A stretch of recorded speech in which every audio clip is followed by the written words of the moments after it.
This is Everybody's Talking at Once, streaming. It's We're an us. Arthur Daniels Heartland Corporation, but you don't need to know that. We have taken apart your lawnmower. Hey, get away from that.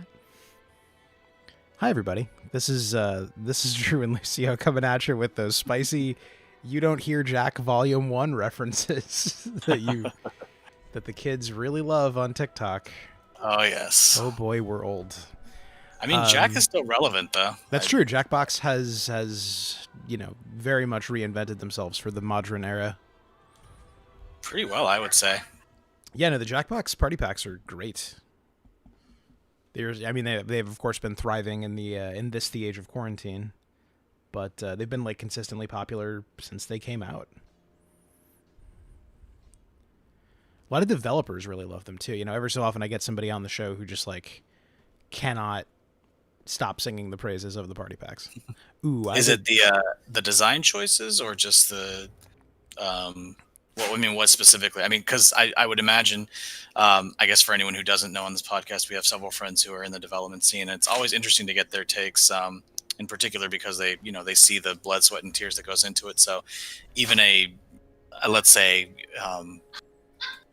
generally accepted to be bad AAA title, they will still defend as so far as it's like quality or polish because right. They know how much hard work that is. There's an aspect of game recognizing game for sure. I think initially it was just the sheer cleverness of not like the low barrier to entry, right? Like it's sort of the holy grail for games to be accessible to everybody. So the idea that you don't even know how to you don't need to know how to use a controller even. That's impressive stuff. And there's a lot into it, yeah, just from the way it interacts with like your phone settings, I think is was kind of their big push, right? Exactly. Everyone knows how to use their phone or their tablet or whatever. The whole idea is whatever device you have lying around, you just use. But yeah, I do think there's also a lot of clever game design packed into all of those packs. Bad sentence. So I think developers tend to appreciate that they're, you're buying a pack of artisanal game sausages. Yeah. By the way, quick point of reference, I think I got a ton of bonfires ahead so that we can just do this for a while. Keep Ruins, is that where we are right now? Good question. We just beat the Deacons of the Deep. I have the Old Wolf of Farron bonfire. But yeah, I think Keep Ruins is probably where we'll start, right? Because we're going for the Did we take care of the stray demon in your world? I can't remember. Yes, we did. Okay. Did we explore that area? Because there's some crafting stuff if you need it. I'm going to say no, we didn't. All right, let's start there and get our bearings, I guess. Okay. I don't know, like we've talked about in previous installments, I don't know how devoted we are to a complete playthrough, but there's definitely some areas that would be useful to go through just for, if you want to buff up some of the weapons that you'll be using. Yeah, for sure. For anybody who is just tuning in now, which, boy, would that be understandable, because this is the first time we remembered to say we were doing it on social media. But for anybody who's in that position, this is not an especially fancy playthrough. We're not using like the randomizer or anything like that. What we are doing, though, is we picked some sort of loadouts that are basically taking the starting classes seriously as characters. Some lore that makes sense to us, and the upside is we allowed ourselves to pass stuff from our old characters and start out with late game gear. The downside is we're stuck with it. If this is not working for us, too bad. We soldier through unless we can come up with a really good role play reason to change it. So you're going to see us hopefully have these loadouts be as flexible as we think they are. Or maybe from your point of view, hopefully see them not be.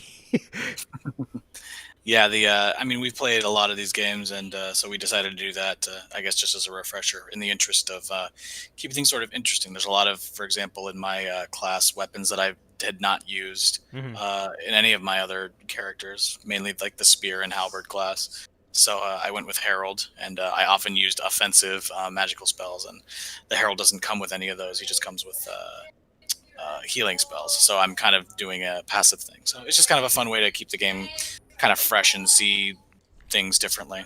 Incidentally, this sharp red.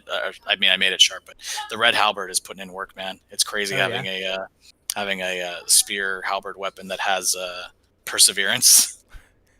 It's just like doubles my poise. No, that's stunning. My sign's down, by the way. Okay.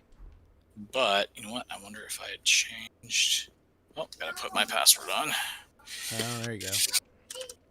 Big up to Squirrel up in doggy heaven. Pour one out for Squirrel. Squirrel's always our password when we have in this game. Squirrel was a badass dog of whom you've heard us speak if you've listened to the podcast a bunch. But yeah, Lauren's childhood dog who was with us until a couple of years ago, really. Squirrel was 18? She was. 19? I mean, we don't know, right? She was a rescue, so we're not sure exactly how old she was from the jump. But roughly, she was. I know. I remember she had a quinceañera. She did have a quinceañera. She was definitely at least 17. Is that right? Lauren is nodding. So yes, at least 17, possibly as much as 20. We're never gonna know for sure. But she was an old dog, and she was amazing right to the end. Not seeing your sign by the bonfire.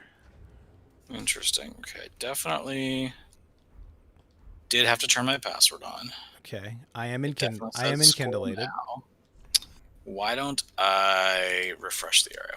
Quit game. Or did it maybe start me in? I was just gonna say, did it start me in offline mode? Maybe. Where do I check that? You'd have to quit out and just start again and see. Well, then maybe I will, Millhouse. Maybe I will. And then when you get the information, it'll. Because of the information. Okay. One of the things we talked about previously too, in terms of like how we check all of this stuff and have to try and negotiate unclogged, internet connections to one another, is we love these games because there's a real hyper focus intensity on the things that are great, and there's certainly a fair amount of jank, even in the more polished ones like Bloodborne and Dark Souls 3 and.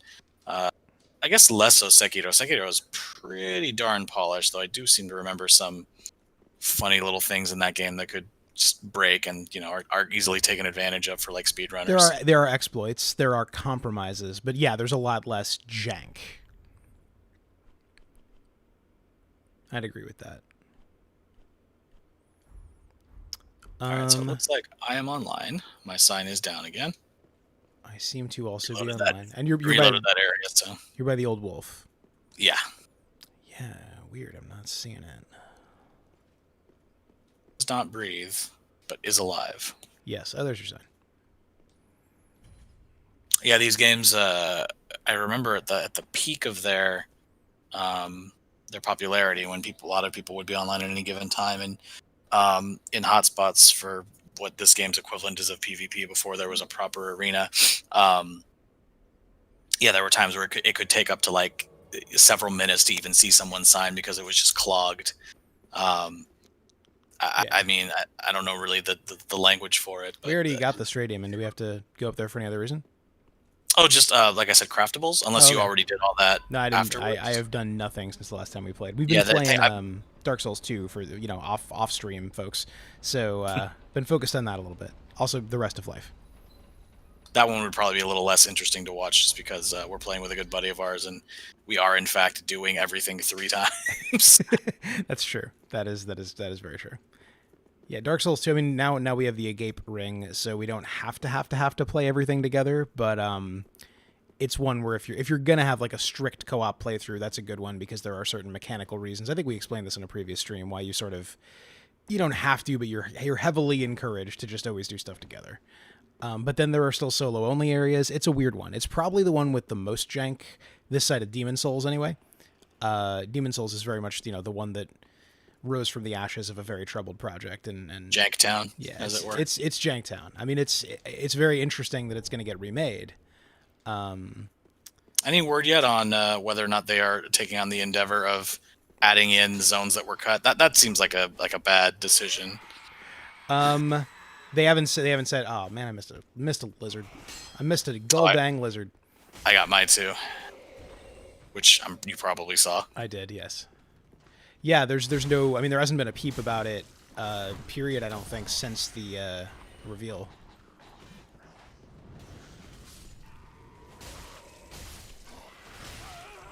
I mean, From, as far as I know, plays their cards pretty close to the vest. They do. I mean, there hasn't been a peep about Elden Ring in a year either. Yeah. But it should be said, From is not doing the Demon Souls remake. It's Blue Point. I don't think From is involved. Right. I guess I just meant in terms of like the properties. I don't know if like Sure. Blue Point's following suit or. Oh, like maintaining the mysteries. Yeah, maybe. I mean, that would be a cool enough thing. Oh.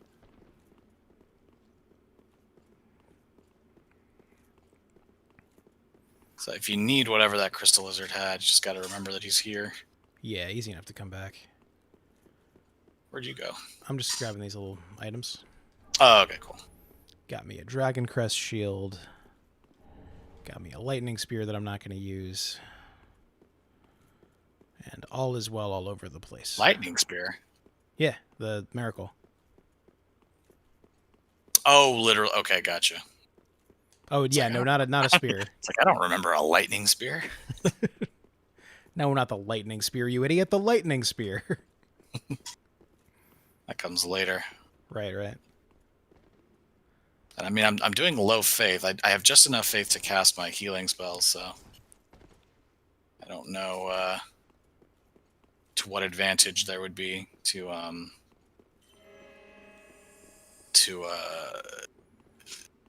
use a lightning weapon, imbued weapon. My right stick sensitivity is still so high in this one. I can't figure out why.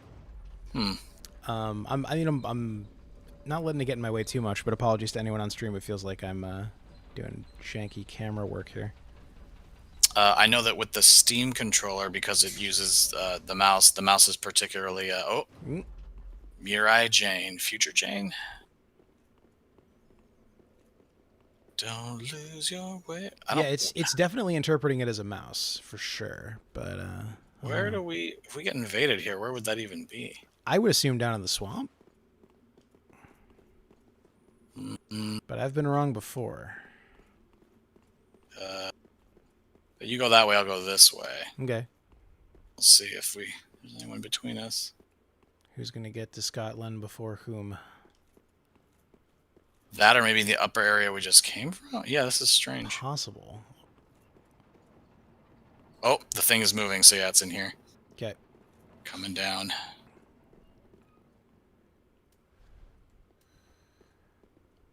I'm pulling the lever. We ganking or seeing what their intentions are? We can see what the intentions are. Sit.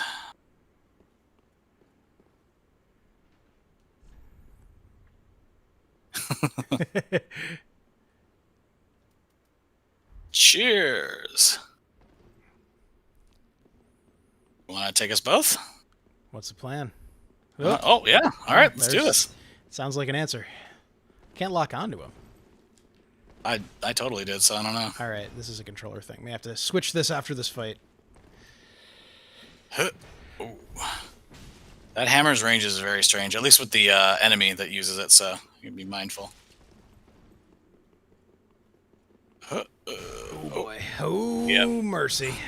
Wow. That did some damage. Was not what one would wish. Oh, we're healing, are we? Means you can heal. Honestly, I like when invaders want to take 1 to 2. Yeah. They're not Iggy's. It's in the spirit. Yeah, this is so weird, this default controller thing, because it treats the R3, the R stick as a mouse. It won't let you lock on. It's just very odd. That's a bit Iggy, what you're doing. Going back up. See if I can time this right. Nope. Lots of lightning stuff. Got him. That gets a bow. That definitely gets a bow. Good fracas. Solid fracas. Fracas on. You may need to jump off something high or die a hero's death, because I may need to switch my controller setup real quick. Wait, what'd you say? I was too busy jumping off this building. Oh, okay. Well, it's been nice having you alive. I'll miss you. I've appreciated being alive. And you guy. People said it was daft to build a castle in a swamp, says the mysterious Ian K. This might actually be a good timing while you figure it out because my youngest child is crying. Oh, well, definitely see to that. You pausing on the recording? Not. No, I'm not. We can just cut this all out. We'll cut this out. We'll do it. We'll do it in post. All right, be right back. Cool.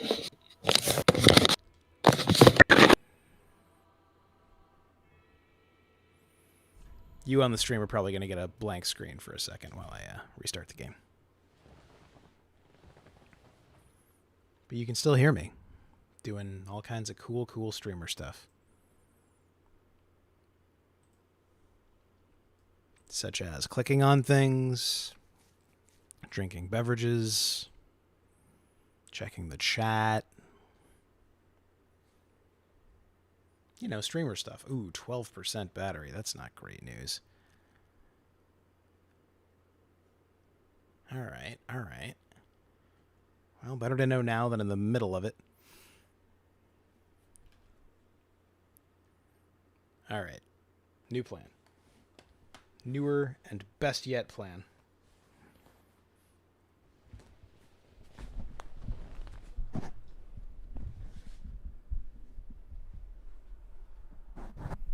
If Lucio comes back before I get back, tell him I love him. I mean, he knows, but...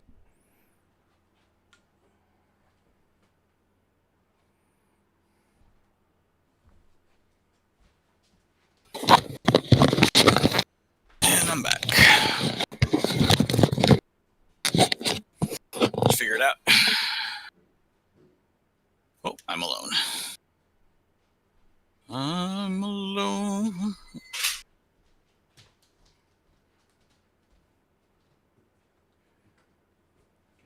Upgrade my streaming setup here.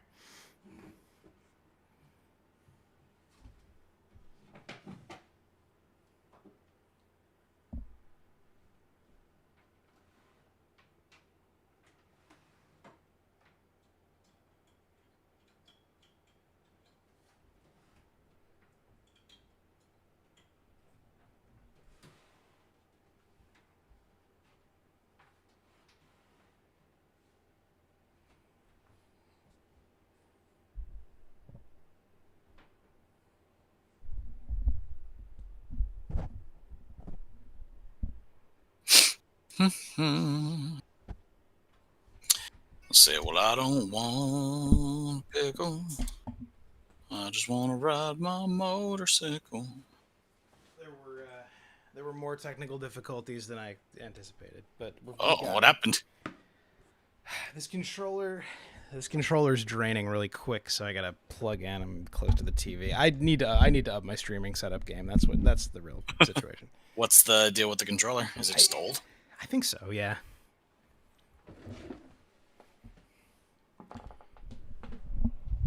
Which is, relatable.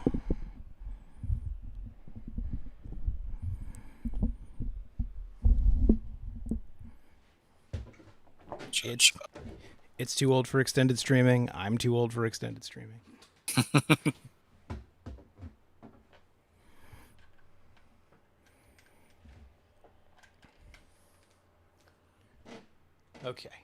Okay, Bo. We got a creaky chair on top of it. This is just the most professional situation you've ever encountered. This is the part where I mentioned the Patreon. All right. The good news is now nothing can possibly go wrong. So what did the draining have to do with it? Like just the draining effect, how it behaves? A little bit, but it was. I don't think the two things are related. I think it's defaulting to some weird setting, but then also when I went to do the fix, which is to run DS for Windows, that I then noticed that, this thing has 12% battery, so I should probably... Okay. It's that weird thing where, like, I could totally get a new DualShock 4, and I'm sure I'd use it and enjoy it. I could get a color I would like, but the PS5 is out in not that long, so it feels weird to... Yeah, I don't know. Are you getting a PS5, or you just feel like the controller will be better to have at that point? I'm probably going to get a PS5, if I'm honest. What's on it? I mean, Demon Souls. Like I haven't been paying attention, so It is likely, though not announced, that the Miles Morales Spider-Man game will be a launch title. that's right. Hmm. Which, I mean, to be totally honest, the reason I didn't play the previous Spider-Man game was mostly just Peter Parker fatigue. Yeah, people love him. I don't know how I feel about Peter Parker. I got no problem with him. I like the Sam Raimi movies a good deal. Oh, see how that camera rotates like a normal human amount, and I can lock onto things. That's how this game's supposed to go. All right, I'm back at the bonfire.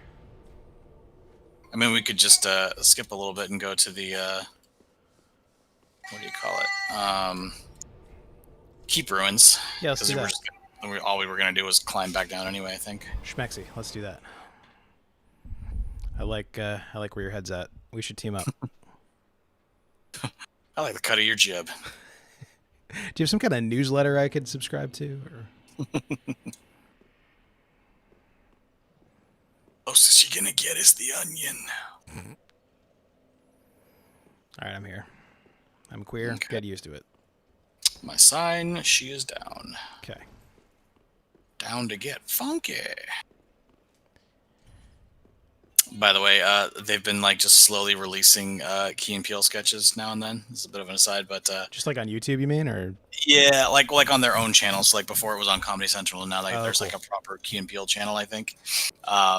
And they just did one like a couple days ago. That's like kind of a send up of the funk era bands, and I quite enjoyed it. I don't think I've ever seen that one. I gotta watch that. Lauren recently rewatched like all of Key and Peele, like cover to cover, and found it very rewarding. It's really good. Those guys work really well together. They're definitely on my list of buddies who, like, there's just the separate components are just made that much better. Oh yeah, two great tastes that taste great together. Yeah, they play off each other very well. Got a shriving stone. Are you always good choice when you have regrets? Got some good old Corvians. And the nice thing is that these ones only react when you aggro them. Right. Because they praying.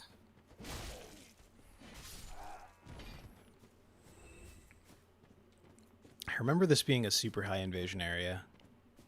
Like right here? Just like the approach to this boss. I don't seem to, but maybe you're right. There's the Dark Wraiths for sure. God, their detection is ridiculous. What's up, Wraith? Whoa, friend. Hey, buddy. Yeah. Hey. Yeah, hey, Jim. I was trying to remember if... oh, God. His buddy's here. It's not what I was hoping for. He brought the party.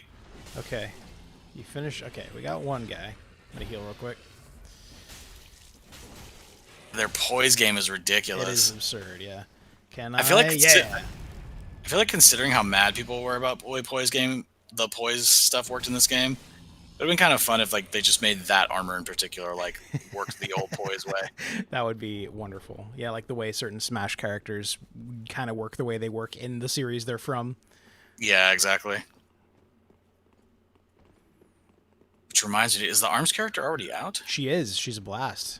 Oh my god, I need to try her. I haven't gotten the season... We were just talking about this earlier too, the season pass or whatever that means. Yeah, the volume 2 pass, yeah. Well, this is like only a normal thing in fighting games. Not, with some exceptions, but it's only like normal and expected in fighting games. That there will be multiple season passes. Like, yeah. More normal for other kinds of games are like what Dark Souls 3 had, a season pass, which is just a way of buying all of the DLC before you know what it is because you trust them and whatever. Which, some publishers deserve that trust more than others, but it's at least sure. Yeah.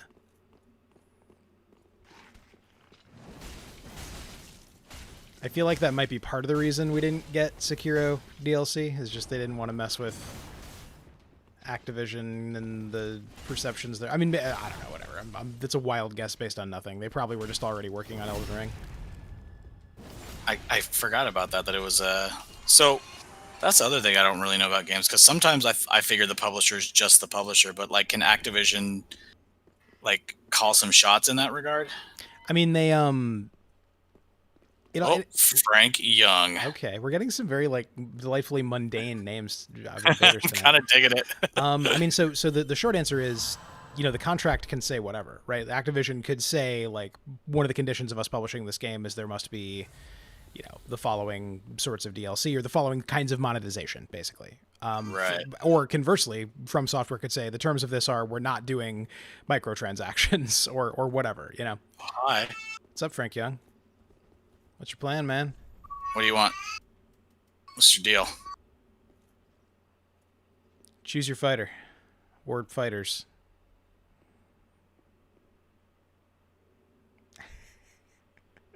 Is he looking back and forth? That is very impressive. That's good puppeteering. I think that's Put his spear on too. probably okay. So we're doing this. Maybe, I don't know. I think he might be iggying. Possible. Are there more Dark Wraiths? Because if not, I'm not too afraid of. No, there's not. There's no more Dark Wraith. I just have no idea what he wants. What's your game, Frank? I pulled out the poison spear too because I'm curious to see how that works.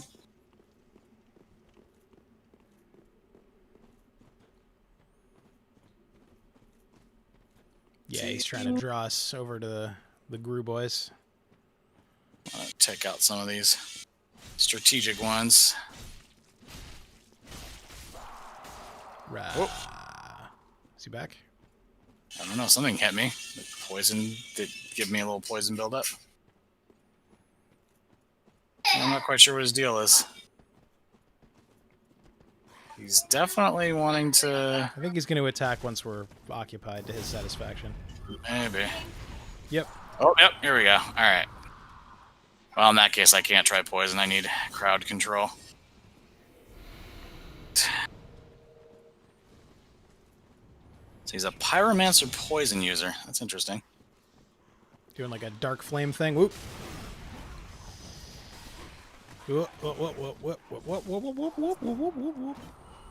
I'll take care of the guys if you just focus on him. I mean, I'm after him, but I'm getting chased pretty. I see. Pretty aggressively. There's one down. Another. I like this division of labor, though. It's working out okay. Ooh, hey, with the combos and the poison and He's the gonna, hurting. yeah, poison, yeah. Oh.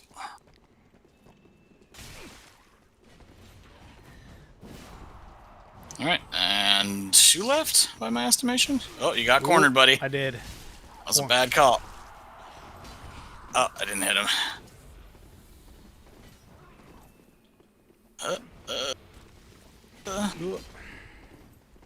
Just trying to get him off you. All right, I'll deal with this guy again. Still poisoned is my big problem. Oh, really? Come to me. Thanks, bro. He doesn't know how we roll. Oh, Lord, you are messing him up. I'm out of FP, so I can't do the jumpy attack. I mean, is he really about to make us? How much is he really just about to try it? That is a high stamina build for exactly this reason, isn't it? Wait, I have an idea. Dang it! You don't have to do much damage. Yeah. Okay, wait. We'll wrap around. Oh yeah, we can flank him. Oh, he got the heal in.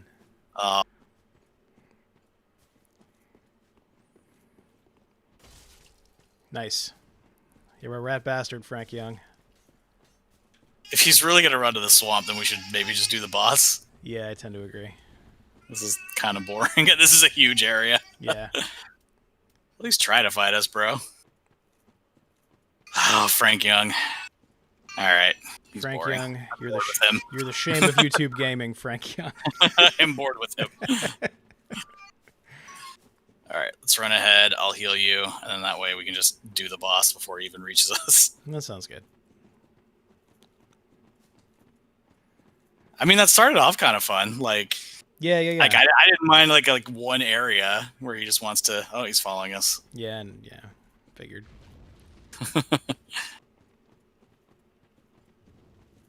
But like, dude, come on. Yeah, like, there's got to be a limit. All right, here we go. Thanks, bro. All right, open the door. I'll just distract him. going for the fire. Yeah. Yep. He has to watch this cutscene too, I guess. I don't know how that works. I think he gets desummoned as soon as we enter the boss room, right? Yeah, but I think it's not technically until the boss fight starts. So, because he froze when I froze. Like I don't think he can kill me. Oh, that would seems like that would be an oversight. That would be some jank. You watch it till you love it. But I think he does have to watch this and then just disappear, which is a little satisfactory considering he was gonna try and run us around this entire level. Yeah, it's decent. I'm into it. So this is the one you know the most about of the series. Do you? I mean, any lore you want to share that you find especially cool? I mean, I love that. I love that these guys love Artorias because Artorias is probably like the Hamlet of Dark Souls. Like he's the most tragic figure in the canon, as it were. Yeah, these guys are just like. It's also kind of cool because they're a collective Lord of Cinder. Oh, random question: did you get your 5 levels from Yol? No. Okay, because he will die if that's something you want to. I forgot to mention that. I forgot about that. Yeah. Whoop, whoop, whoop, whoop, whoop, whoop, so I don't know if that thread is important to you. I've done it. It's cool. I'm not too committed. Okay. I'll probably do Henri instead. Yeah, that's what I've been doing because I think most of the time I end up going with Yol anyway.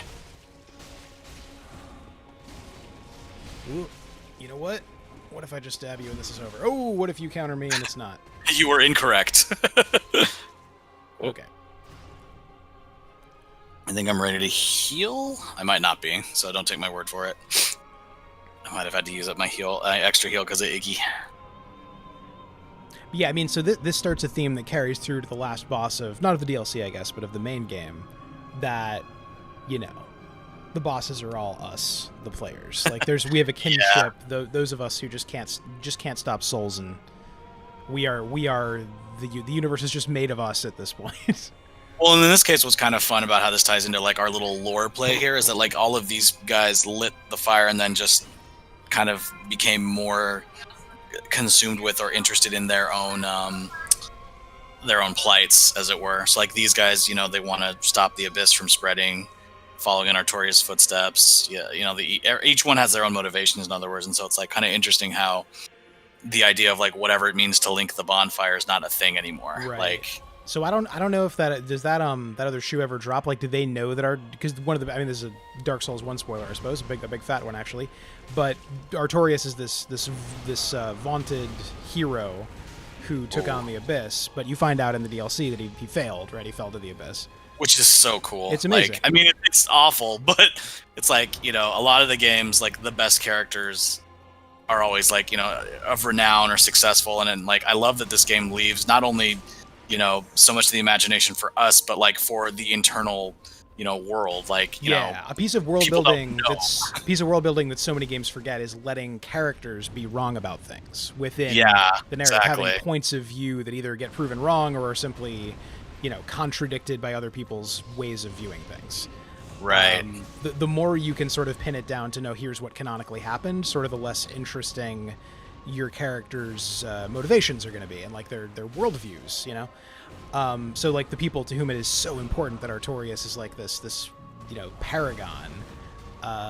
You know, it's tragic. It's an extra layer of tragedy. Yeah, that he failed is what makes it great. Like, yeah, that's, exactly. In fact, I mean, we'll get to it eventually in this playthrough, but one of my other favorite characters also kind of failed, depending on your point of view. You thinking about Yorm? No, I mean, his thing is tragic, but I wouldn't say he failed. I'm talking about... he was failed. That's a fair point, yeah. Yeah.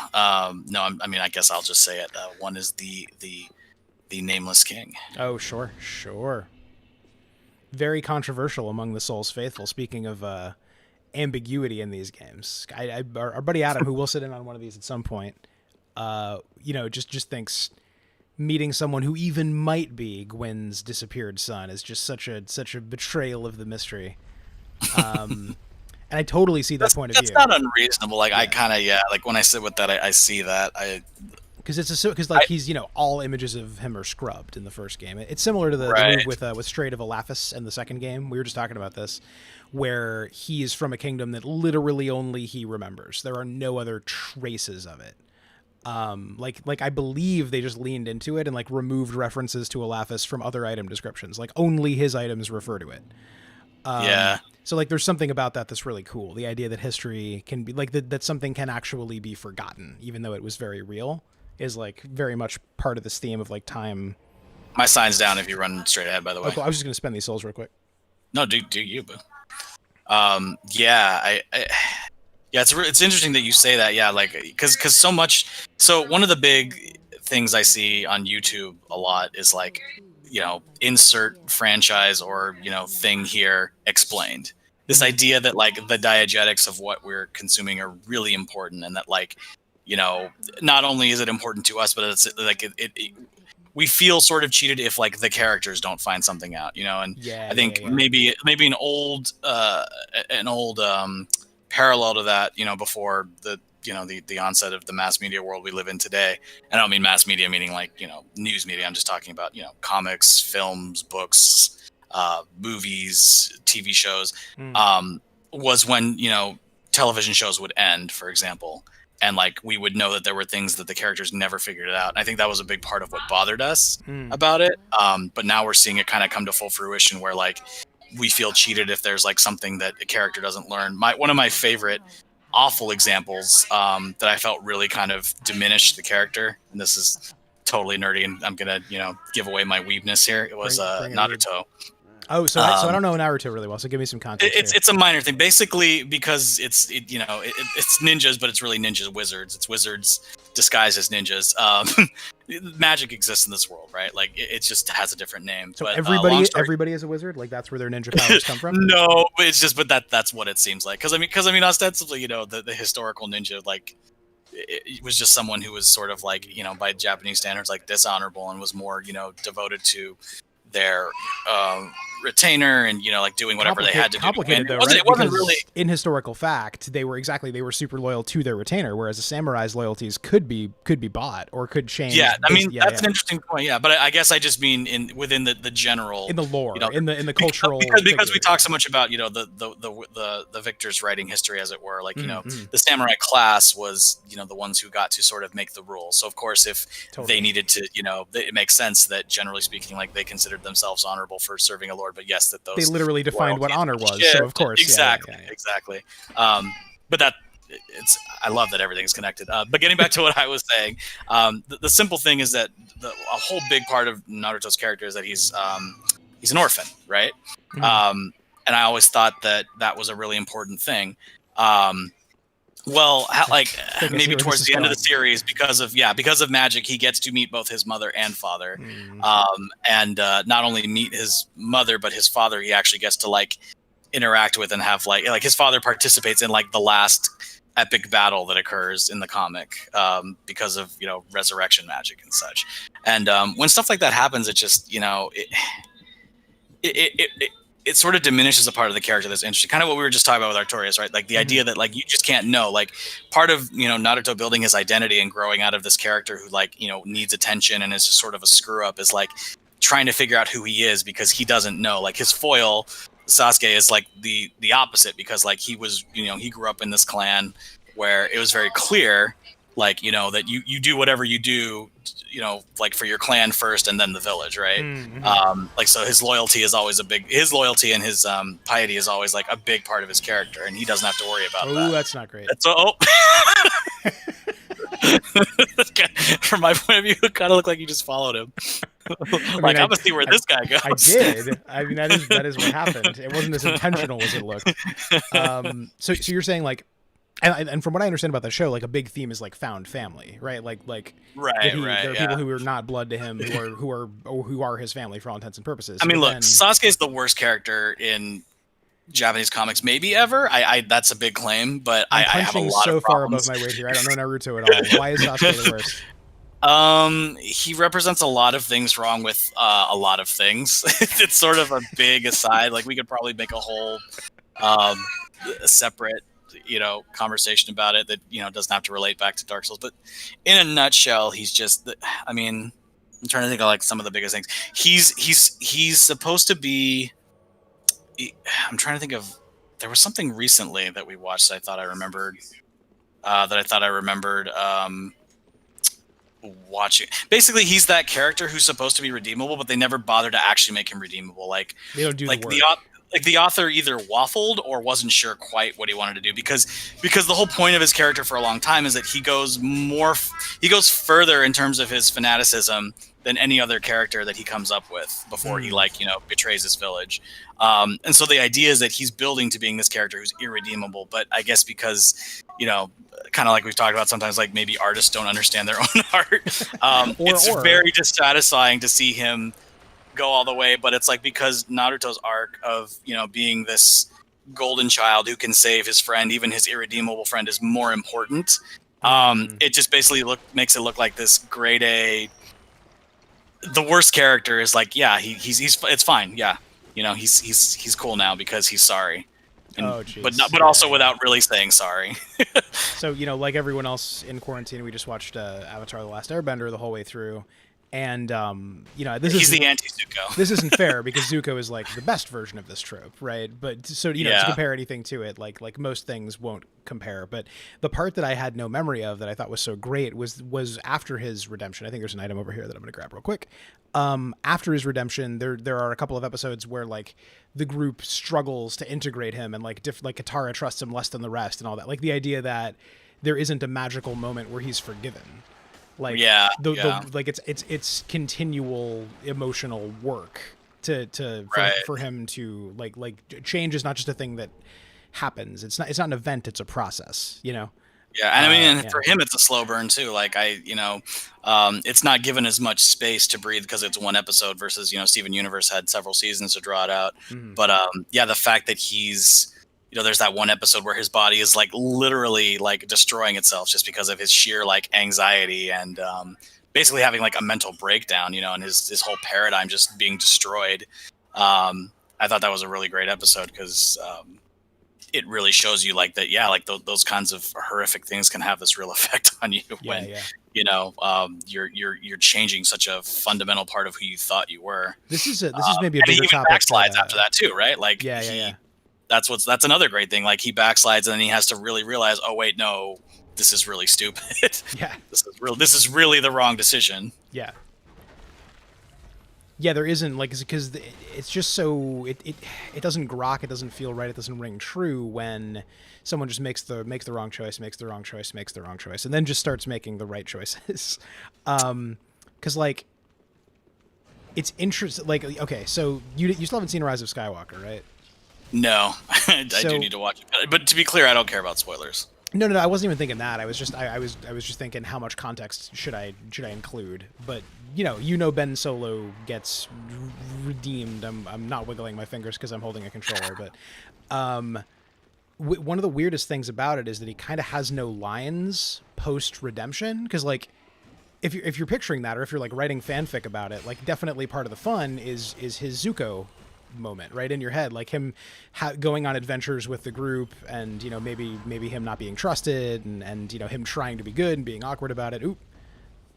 Master Salaman. All right, is this an NPC or are we just like this is more stately names? Yeah, this is for sure a dude. All right, or a dudette, or a soul's a Nashan one who lieth betwixt. Yeah, that ball's going now, which makes me think they're coming up. Or I don't know. Are already here. You could write so many books about what I don't know. But yeah, there we go.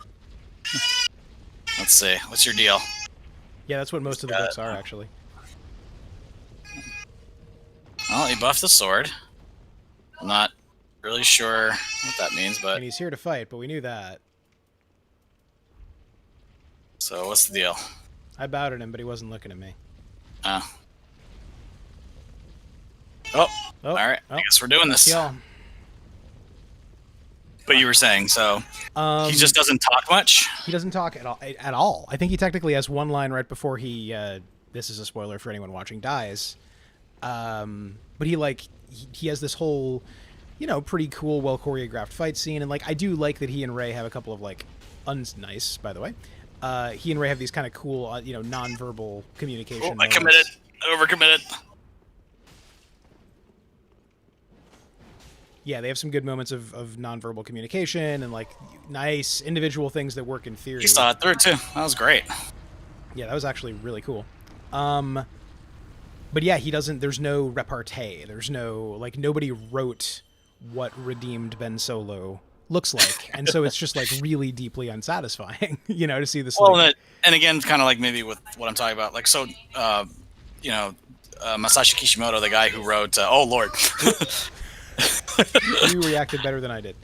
The guy who wrote Naruto, he's a force unto himself, so he only has himself to blame for his wishy-washiness. But like, sure. Yeah. Designed by committee with shows and movies. But like, but I mean, it's interesting because how much do you give over to story versus like, I don't know, storytelling? Because it's very apparent that the whole point of Ben Solo was that he was supposed to be the anti-Anakin, right? Like when we watch The Last Jedi, it's apparent like, oh no, this is not Anakin's story. This is this guy. He's all in. He's beyond redemption, right? Like we need to figure out, like maybe, like it's very clear that like maybe Rey wants to try and help him, but like the point is he does not want to be helped. Right. And then to 180 on that just seems very, like as you say, strange, especially if you don't even try to provide a context or I don't know what the word would be. Yeah, no, I mean, well, the whole deal with yes, you're totally right. Like, his deal in The Last Jedi is he's not Anakin. Rey's deal is she's not Luke. Like we've already done the Emperor throne room scene. Like, the whole point of it is whatever happens next, it can't just be the same thing you've already seen. Except, guess what? Except, on the other hand... yeah. Yo, dog, I heard you like retreads.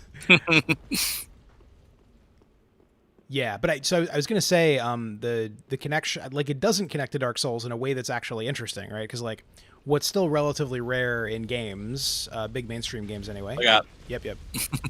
I talk about this a fair bit on the cast because I think different developers find it confounding or interesting and different. Oh, right, he comes back the other way. Different ways. That's right. Sorry, I kind of thought you were just following my lead. I was not. It's fine. And then the guy controlling it is over Shmeh. I'm dumb and alive. You can tell because he's got a hat. Oh, I've never actually seen him run away. Whoa. This is a lot like Dark Souls 2, actually. There's guys in the woods who do like a weird Benny Hill run away from you. And then when you kill him, the thing now breaks. And I think there's a undead bone shard or Estus flask for you. Oh, yes, I do remember this. My holy dagger to deal with these skeletons. What resurrect themselves? 'Tis a shard. I don't have anything holy. I have not been preparing weapons bespoke for these situations like you have. I haven't quite been doing that either. I happen to have the holy dagger because it actually just scales really well for some reason. Mm-hmm. With what I have, you get most damage. And I was like, oh, I happen to have a holy weapon, so that's good for... so as you'll recall, or maybe not recall, the pots with lids right here, they will release... Right. Oh, that's what they'll release. Yeah, I mean, your explanation was interrupted by a demonstration, So as you can see, my French rule will demonstrate. As you see in Figure X, I have no memory of what we were just saying. We were talking about Rise of Skywalker. Oh yes, so we got sidelined, which is one of my favorite ways to have conversations. So if you came here for Dark Souls conversations, I apologize if we're kind of taking the long way around.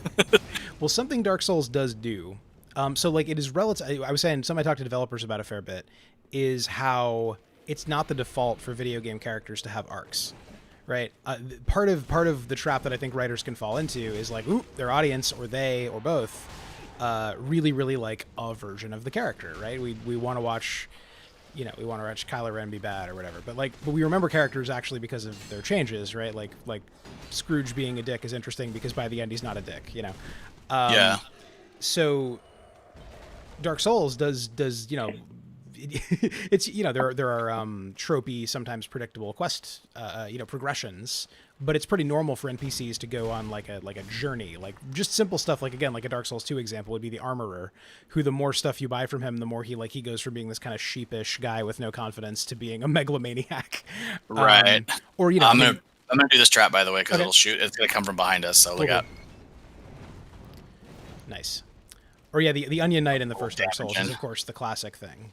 And his daughter, like that's just beautiful, tragic, great little side story thing. albeit one that is there's a lot of jank in that, and you can fuck it up in a million ways that aren't that narratively interesting. But ignore Yeah. that. If it plays out the way one of the ways it's supposed to, then Watch out for that trap. pretty beautiful.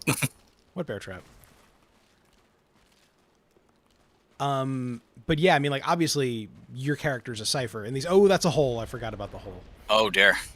Oh, those are bone wheels. Those are I'm with you. some bone wheels. Oh, I know where you are. This is not a great place to be, but I think we're okay. Could also be very worse. Dude, I have forgotten more of this game than I thought, so I'm getting trapped by traps that wouldn't normally trap me. Yo, dog. But yeah, so I mean, like, obviously your character is a cipher, but a lot of the other characters do have sorts of progressions, albeit like you don't see the whole thing. You see, sometimes the interesting thing has already happened, right? So like we didn't see Henri and Horace get separated. We met Henri after it had happened, and we saw their reaction. Right. But I don't know. I don't. So. Oh wait. We did see them before they got separated. Is that what you said? Yes, but we didn't see the moment where they got separated. Right. Yeah. Right. Exactly. That's very normal in these games, and like it's a classic budget saving maneuver where the interesting thing has already happened before you walk in the room, because then we don't have to animate it. But it's also it's kind of cool and effective because you that's their story. That's not our story, right? There's plenty of action. The action is what we're doing right now. Right. But all that to say, I can't think of anybody in the Dark Souls universe who does a face turn, like Zuko, or without putting any value on how good or bad a face turn it is. That's the move we're talking about, right? Like somebody who is a heel becoming a face. Yeah. I off the top of my head, I can't think of anybody in the Soulsborne Kiro universe who's like that. There's plenty of there's a fair number of heel turns. Every time you meet Patches is a tiny heel turn, but I mean, I was gonna say Patches is kind of like almost the opposite of that. Like there's that. I mean, I don't know how much you want to get ahead of ourselves here, but there's a moment later where his arc, sort of, especially like in sort of seeing this series as sort of Dark Souls series, like the bookend to Dark Souls 1 and completing the story. There's a this will be a running theme, by the way. What the hell is Dark Souls 3? Like, what have they made here? But you were saying it's the bookend, so like Patches role in this reflects that in some way. Yeah, like especially. I mean, you'd remember it. I'm just being coy because, like I said, we have some kind of viewership, and I don't know how invested they are in seeing it in real time. But yeah, I remember there's his whole thing in the Ring City, where I forgot about that. Yeah. Yeah, and that's why I'm saying it's kind of the opposite. Like, when you don't know who you are, your default is to, I guess the game is sort of saying, like, your default, if you don't know who you are, is to try and be, cooperative. And then when you realize your true nature, even if you, can remember being a better person, it's like you kind of just roll with it. I know I thought that was kind of I feel like there was something there to extract a little bit more. Yeah. Quite... Well, there's this the idea that most people know most. Ooh, hey, forgot about the behind. That's a little rough. It's all right. It's all right. Ooh, gonna sneak off and heal real quick. Oh, there was another hole, but it was a small hole, so I'm fine. We're just having all kinds of adventures. There was a smaller hole in that hole. Oof. Oh boy, I'm looking a little rough here. Oh, get one of these Estus in my body. All right, I'm back. Oh, this could be so much better, but it isn't. If I can just get my rhythm going, okay? Because yeah, stat they do real well with this weapon. They just fall apart. There we go. Okay, 1. Where's number 2? Oh god, there he is. He knocked him out. He fell apart. Oh jeez. Oh, he got me. Oh, I got bad. I will avenge you this day. Bad news. He got me. Well, the good news is that I think you fell down that hole. Oh, we didn't get the bonfire. No, we didn't. We're kind of doing most of that again. Oh yeah. Oof. Big oof. Big oof. That's on Not me. the end of the world. Not the end of the world, though. And it's fine. And I'm your buddy. I'm here, so I can help you out. Thank you. I'm glad you didn't abandon me for that mistake. That's a relief. I am leaving now. I should. I respect to have a little more Ash in Estus, so I should remember to take advantage and be a little bit more slutty with those buffs. Shoot, I meant to do that too because I'm actually spec'd for my own world, but it'd be better to have a little bit more extra for. You want to do that or more extra for? No, because at this point, let's just get you to that next bonfire. Let it be said. I don't anticipate it being a problem. I think you're plenty extra, dude. Oh, thank you. What was I saying? We were talking about patches and so like what argument are these games making about human nature? Right, especially if like you, I mean, So I don't know, like what I was soap gonna operas have been doing it for years. Amnesia, right? sure, yeah, totally. Well, there's amnesia, right? There's the idea of forgetting, which is definitely a big thing in these games. Again, just two is on my mind. So like no one remembers how or why they got to Drangleic. You know, that's a running theme.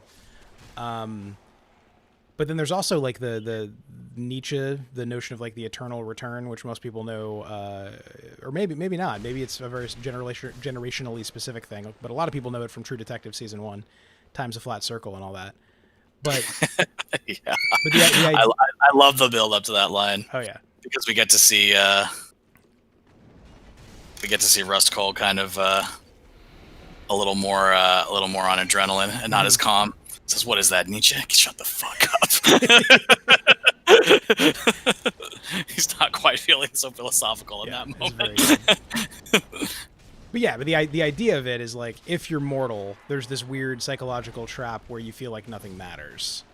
So, what if as a thought experiment, time is cyclical, and everything you choose to do in this life is going to recursively happen again an infinite number of times?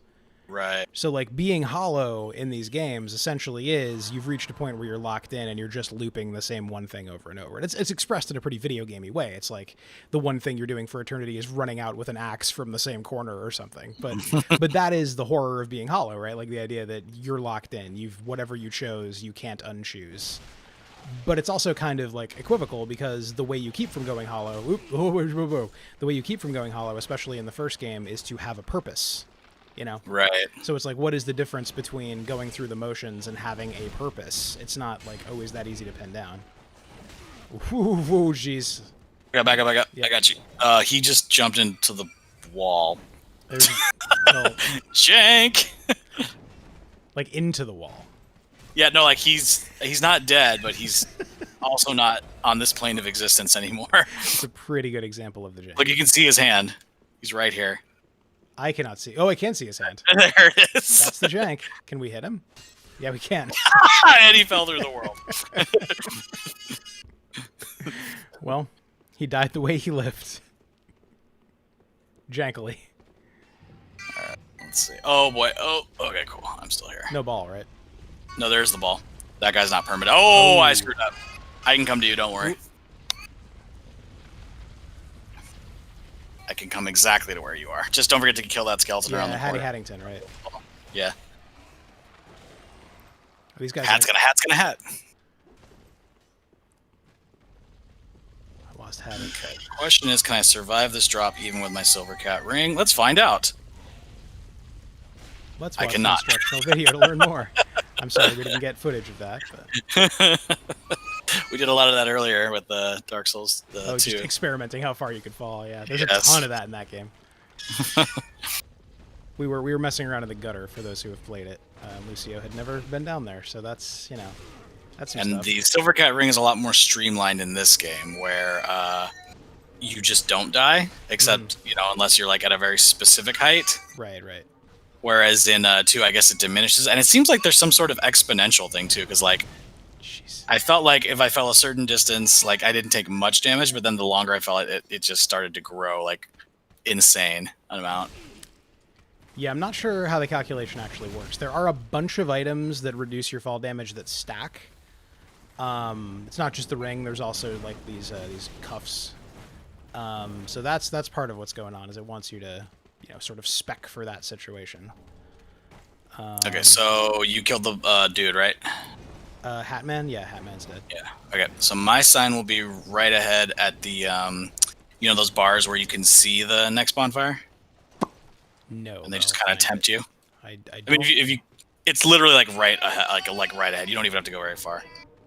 But right where Hattie McHaddington was hiding. Oh my god, I'm getting hit so much. I forget that those traps reset infinitely. Wait, traps? How far ahead are you? I'm just in the next area. But I'm out of Estus, and everything is bad, is what I'm telling you. Yeah, come back. Yeah, I got you. Trap? Oh, okay, I was really confused. Oh, trap? You mean the pots?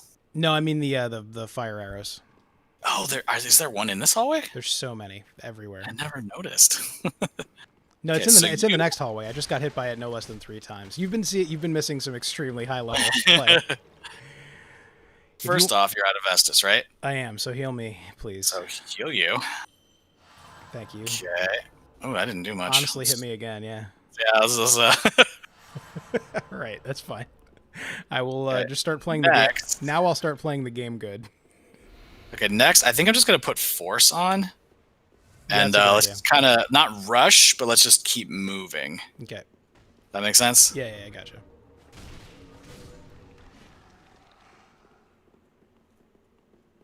Step on the traps.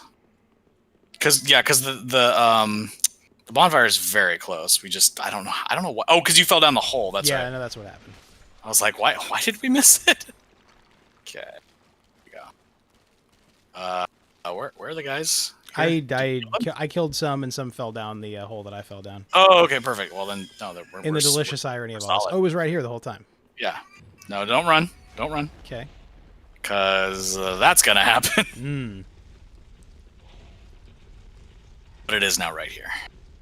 Nice. Okay. And you said you're out of Estus, and you have a blob out there, so I'm gonna go die a hero's death. Okay. So you can rest. I'll join you at that bonfire. Witness. Oh, what a day. What a lovely day. Oh, gosh. I do say. Mediocre. I'm trying to think of where your blob is. Where did we die again? You're asking good questions to which I don't have good answers.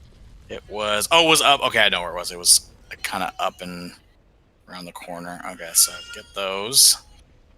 I am going to die. I just also thought it'd be good. It would be prudent to kill as many of these as I can. Yeah, do some recon. That's fine. I think if we go up this way is where your blob is. I think we made it Schmafar? Maybe not. Maybe it was the other end. I think it was the other end. Okay, so... Okay, you're the worst. So let's do this. Really enjoying spears this go around. Just knocks these guys flat. Okay, perfect. And down. Down. Takes my blessed knife. Oh no. This is, well, you're, oh, okay, come to me, come to me, come to me. Oh, Lord. Okay.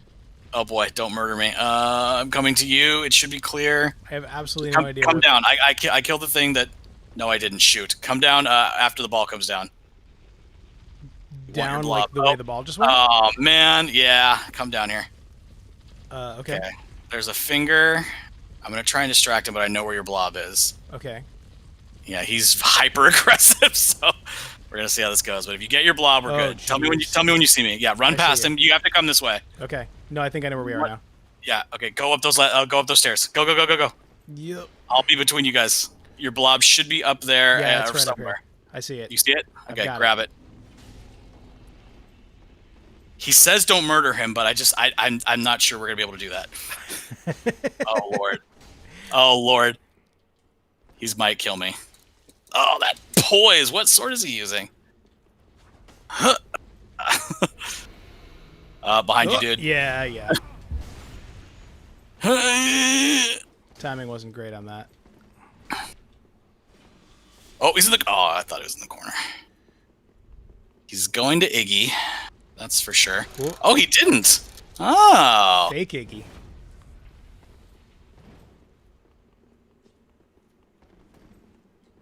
He's doing the charge. Yeah, so the blob's in the same place, but we know how to get to it now. By the way, I noticed way long ago. I really got to get better at watching the chat. Ian points out that Zuko never went as too far as Kylo Ren did, right? Like, but that's to my point that we were talking about, which is that, I mean, if you write a character to be, irredeemable, then stick to those guns. Right. Exactly. If you know that you want your character to be redeemed, then yeah, maybe don't have them, kill children. I don't. do the in-world equivalent of shooting up a school. Because I mean, relatively early on, we get like moments of grace from Zuko. Yeah. Wasn't there that episode where it's like he turns out to like he's a really maybe really nice is giving him a little too much credit, but he people like him and then they find out who he is and they're very put off by him. There's an episode. Yeah, Ian says, "Avenge me." Yeah, there's a really good episode where it's like a western starring him basically, right? And he like helps out people in a small town. And then wasn't it called something like Zuko Alone? That is exactly what it was called. Yeah. Yeah. I really liked it. And then they find out who he is, and he still does the right thing, but everyone hates him. But then he owns who he is. That's the thing, right? He doesn't like try to weasel out of it. It's a good episode. Good series. It is exactly the opposite of what they did with Kylo Ren. Does he decide to go by Ben Solo by the end? Like he was never actually Kylo Ren? Well, he doesn't say anything, so the fuck should I know? I mean, he just says nothing. He doesn't have any lines. That almost seems like insidiously smart. Like, like they knew how bad a move that was, so it's like he probably just shouldn't talk anymore. But it's like, I mean, if you're gonna, I think it was Jenny Nicholson, the known to many as the best YouTuber, who said like they made a Hollywood movie, where Kylo Ren and Rey kiss on the lips. And the Reylos weren't happy. Like, do you know how bad you have to fuck up? Like, I did not hear about that. So the fans were not happy. I mean, like the hardcore shippers. No, they were not. Pretty funny. I always tend to. Oh, were you buffing your weapon, or were we invaded? I was buffing my weapon.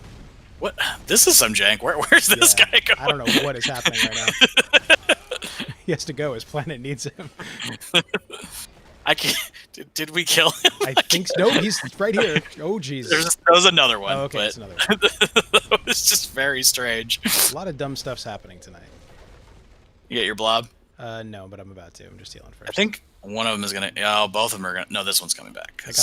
I got the bibbity bobbity. Blessed knife here. Let me get the last blow, and then I think he'll stay dead. There we go. Man, I am just. Give you some heals here. Thanks, my good friend. Yeah, I haven't decided how much more I'm going to do Faith in this character. I already had a Faith character, but I also have had a quality character, so I guess it could do both. The other thing about Zuko is like... I mean, let's talk about Zuko. I love that show. Like, I don't... Well, I mean, I don't think it's not a piping hot take to say that Uncle Iroh is a very important aspect of the soup there, right? Yes. I mean, this is, it's a little tiny bit similar. Hear me out. Stick with me. To like what Game of Thrones is doing early on. That like the Lannisters are the antagonists, but like you like them. At least you like some of them. At least kind of. You know what I mean? Like they're charming. You like watching them do what they do. It's like if you do that trick right, I think Avatar maybe even does it even better. Like it's interesting. Like the way being a kid's show limits it, where the combat. You know what? I'm just gonna say it. Obviously, you forgot the best example. The Wire does it the best. Yeah, that's a because you care about every character by the end of that show. Yeah, no, very good point. Yes, no, exactly. You're totally. That's why that show was so subversive. Is that it takes a paradigm of cop TV that is basically kind of fascist. Was this Slavoj Žižek's thing to note that like the police always get their man and you love them for it? You can't really do that trope without it being a little bit fascist. You're right. It makes you love, and a lot of the police in that show suck. You're right. The Wire and just straight up break the law. Right. No, The Wire is the best example. And participate in like the fraternal stuff. Exactly. No, The Wire is amazing because these different groups of people, their I mean, to be clear. Sorry, I feel like I have to add. To be clear, it's still beholden a little bit to that. That twinge of cop propaganda, but it's about as close as you can get to like, not rustling all the jimmies, I guess. Yeah, well, it's got the vestiges of like old school access journalism, because that is in fact how David Simon and I'm forgetting the other guy's name got all these stories. Yes, thank you. That's how they got all these stories, right? Like they were beat reporters with police departments. So like, yeah, there's a little bit of that like giving authority the benefit of the doubt because they're the ones who filed a report. That has to be true, But yeah, you're right. It's pretty close. And I was just going to say what's incredible about that narrative technique, and you're right that The Wire is maybe the best example that comes to mind, is that all of these characters, their goals are mutually exclusive, right? They can't all succeed, and yet you kind of want them all to. I was going to say Avatar does that at moments too, right? But yeah, The Wire, of course, is much more grounded. I think it's fair to say. And like the conflicts are very, very recognizable, even if they're well outside of, for example, my lived experience. Well, and by the end of The Wire, I don't know that characters are outright betraying their motivations. No, definitely not. No, the worst thing you could say about The Wire is the last season's kind of rushed. Like, otherwise, it's pretty much perfectly told. I mean, there's certain things that haven't aged super well. But it's I think all in all, I haven't actually rewatched the whole thing. I've only watched the whole thing once, and that was when you and I watched it on my couch in Chicago. In Chicago, yeah, and I think you finished it. Oh, that's right. Yeah, I watched the last season. There's no way with that week we could have done the whole thing. No, I think we did seasons 1 and 2, or maybe 1 through 3. Shortcut. Oh, thank you. Yeah, you're right. We didn't do the whole thing, but that was I mean, like I continued after you left. That was a good week. Just eating too much, enjoying winter.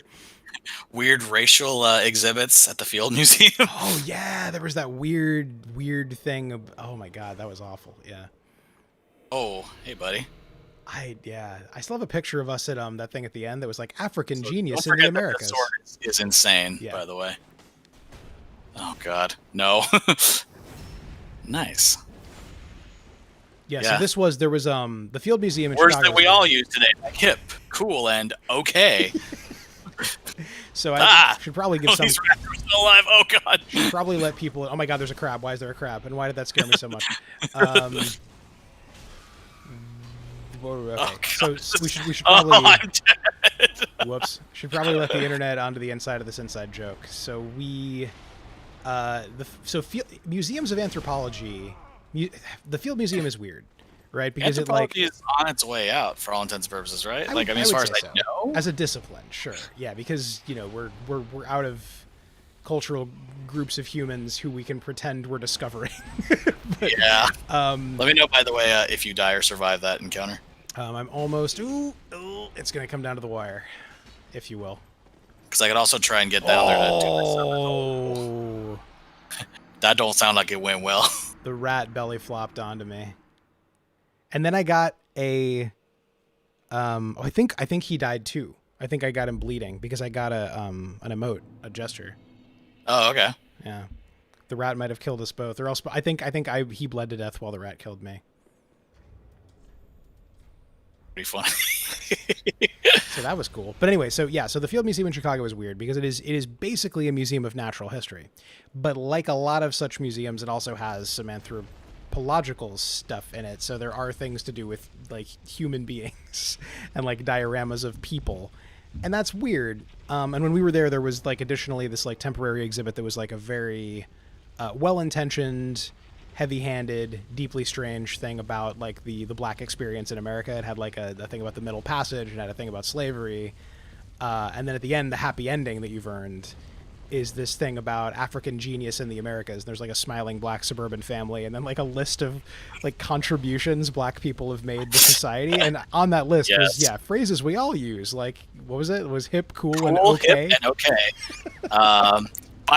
There were so many. I mean, if that exhibit exists today, you'd be seeing it in meme boards all over the place. Like that's true. Yeah, this was like I remember like African genius in the Americas, like what contributions that African Americans have made. And one of my favorites I remember also was the Haitian Revolution.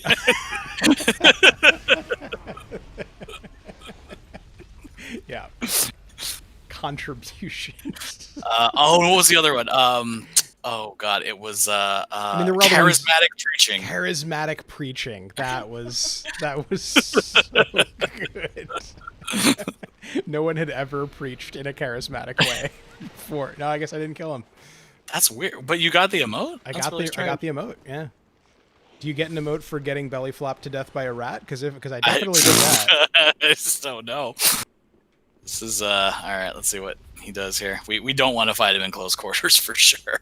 That sword and that shield. The shield is more of a problem than the sword, almost. Oh wow, this thing destroys his poise. What the heck? Okay, that'll do. Huh. All right. Well, here, What? let's What? let's solve the problem. Is that really the like the Fume Sword's weakness? Is just poke him? Well, that worked dude, out this fine. thing rocks. What is this weapon? It's a Dark Souls 2 weapon, isn't it? Yeah, but it Oh no, the plays Fume Sword is. Sorry. way different. Oh, Lord, hold on. Oof, that was close. So that's been very interesting, I think, because like conventional fan wisdom, wisdom, if you will, and please don't. Don't touch the bridge. Try to hang right as much as you can, otherwise Okay. you'll activate the skeletons while we're That's right. Yeah. talking to our good friend over here. So conventional wisdom is that Dark Souls 3 largely ignores Dark Souls 2. And on sort of like a plot textural fan service level, that's true, right? There's a million references to Gwyn and Lothric and basically none to Vendrick and Drangleic. There's giants. The Ladder Smith shows up dead. All of that. Should we have found Horus by now, or is this No, you're doing it in order. If you're okay. concerned about that, you talk to him first. You just the only option you have is say nothing. You have to come back. Okay. In fact, Shmeh. Oh, that's right. So it's kind of up to you. This is a bit of a divided path now, actually, too. So the Smoldering Lake is, as far as I know, completely optional. I would like to do the Smoldering Lake. I like that area. All right. Oh, okay. I would like to do the Smoldering Lake. Hey, got him. He's got jokes. Let's see. There we go. Oh, that's right. That's right. But yeah, so there are a lot of ways in which Dark Souls 3 ignores Dark Souls 2, but as you've noticed, having been much more familiar with 3 and then played 2, there's a million characters and weapons and like there is a lot of Dark Souls 2 stuff in it. Yeah, okay, before we go too far, sorry to interrupt you. I think we got to deal with a happy boy over here. Oh, and you did it. All right, let's go. I can't remember if fire beings are weak to magic. I think they're weak to dark, so that's good on me. He has one attack. I don't remember when he does it, but I swear it just like one-shots us. So just be mindful of like, I don't know, he's going to buff himself now. Also, the skeletons help us, which cracks me up. Oh, that is really funny, actually. Don't give up, skeleton. Yeah, teamwork. The meme saved. Of course, now the skeleton will change his his loyalties. He just loves killing. He doesn't discriminate. I think there's a weapon up there. Oh yeah, I remember this vaguely. Why do I not remember this game better? I played it a lot. Am I just getting old? Do I not automatically remember everything about every game I play? I mean, you know, one of the things that we talked about earlier. Oh, that's a mimic. Oh boy, are you dying? I am like dead. You opened it? Yeah. Oh, you said there was a weapon. I thought you would have checked it. Well, the big boy's dead, so that'll be. At least we know exactly where to go. No, we're fine. It's fine. Oh. Did you not see that animation in a while? I hadn't. Because I mean, I know just being consumed. I know where all the mimics are in the other games. Man, what were you saying though? I was attributing it to just the ravages of age, but what were you gonna say? No, I was just saying we were talking earlier. Like there's a way, and I think which a game just has to kind of get in your head. Like 2 is just it's not hitting the same. Like, I don't know, pleasure nodes in my brain. Like, I'm enjoying it, especially because I'm playing with you guys, but it's not... Yeah, stuff is not sticking the way it did with, like, Dark Souls 1 and this and Sekiro. And Bloodborne I've only played, you know, a little bit. But even Bloodborne, when I go back to it, like, most of it feels familiar. Two so is I think unwieldy. I mean, two is like factually a bunch of. Oh no! I mean, that wasn't even necessarily a point against 2. I was just making the point so that when we played this, it just might be, you know, because you had experienced Dark Souls 1 when it was new. So maybe even though this is a very, you know, polished kind of almost like, you know, complete version of Dark Souls in a sense, like, but you still have that whole experience of Dark Souls 1 to, like, you know, kind of come back on. So right.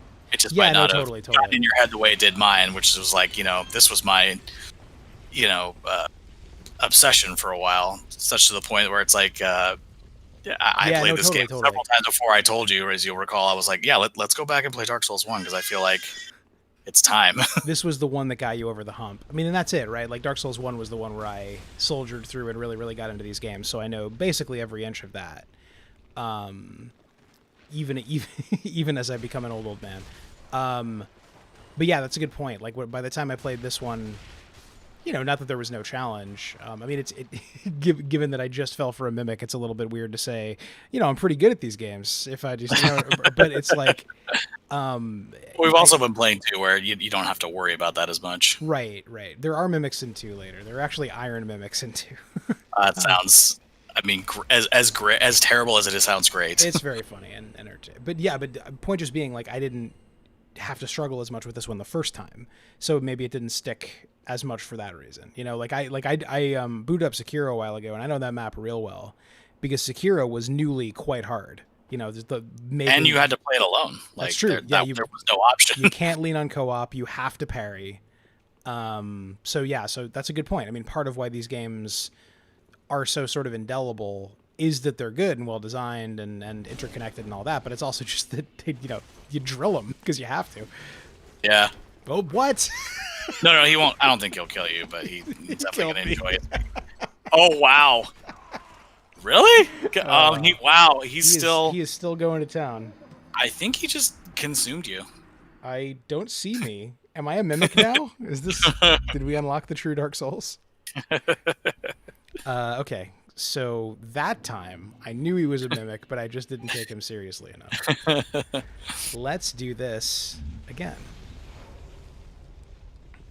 Because, yeah, what's happening right now is sort of the Dark Souls experience, especially when you're playing alone. It's like you die a lot. You run through the same areas a lot, and it just starts to, like, stick with you. And so, 2, yeah, I mean, and by virtue of the fact that, like, we simply cannot...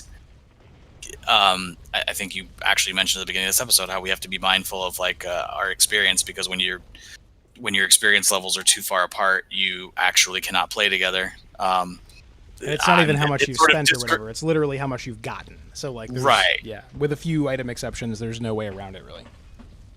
So so by virtue of that, I've just never played Dark Souls 2 by myself, really, because right.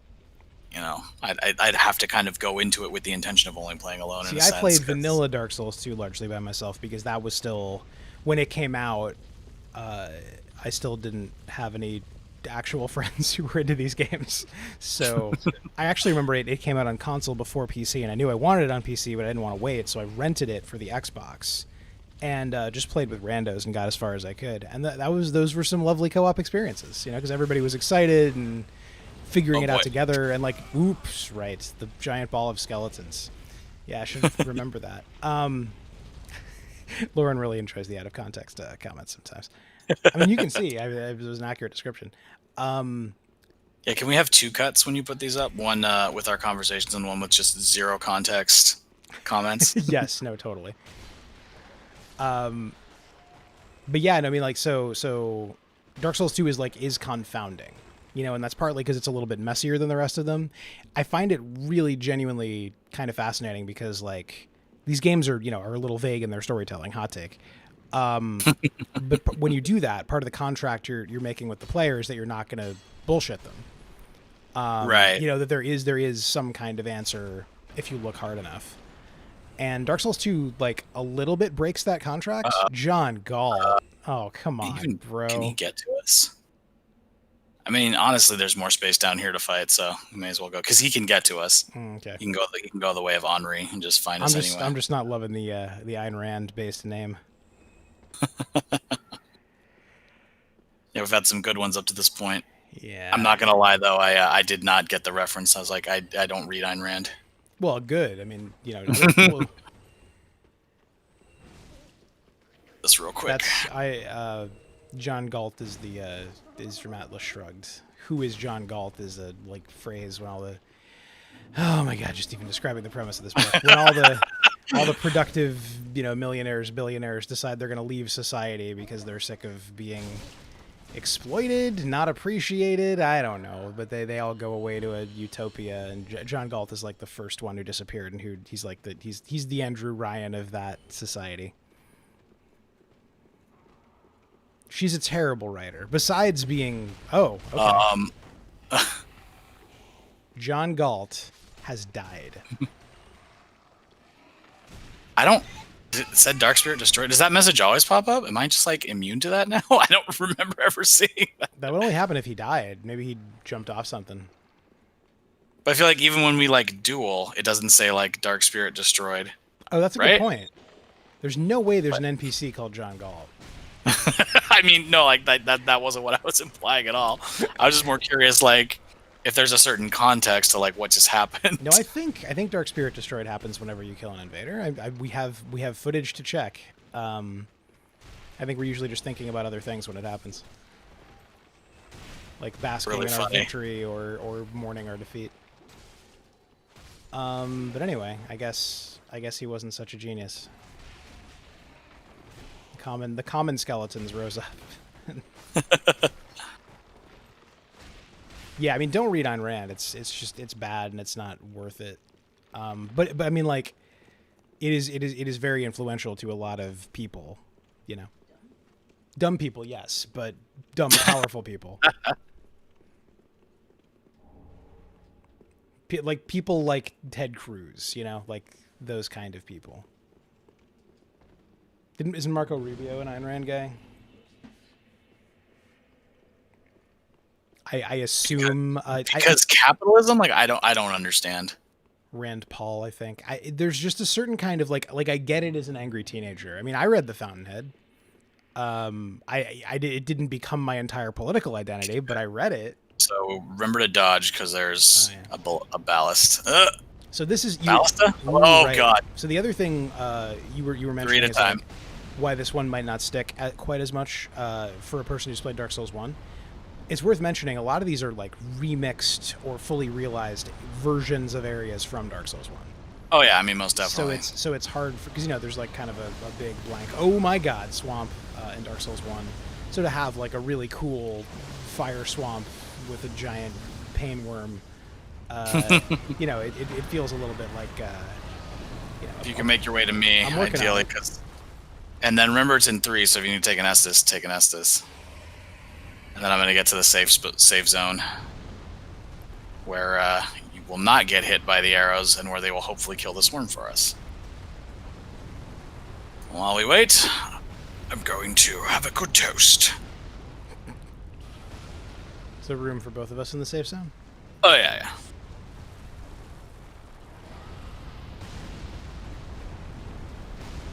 While we wait, we can keep having our discussion. So, why does Ayn Rand keep coming up? Like, what is it? Just literally that like some of the worst people in power just keep like perpetuating her? Because it seems like why isn't she, I guess for lack of a better word, canceled?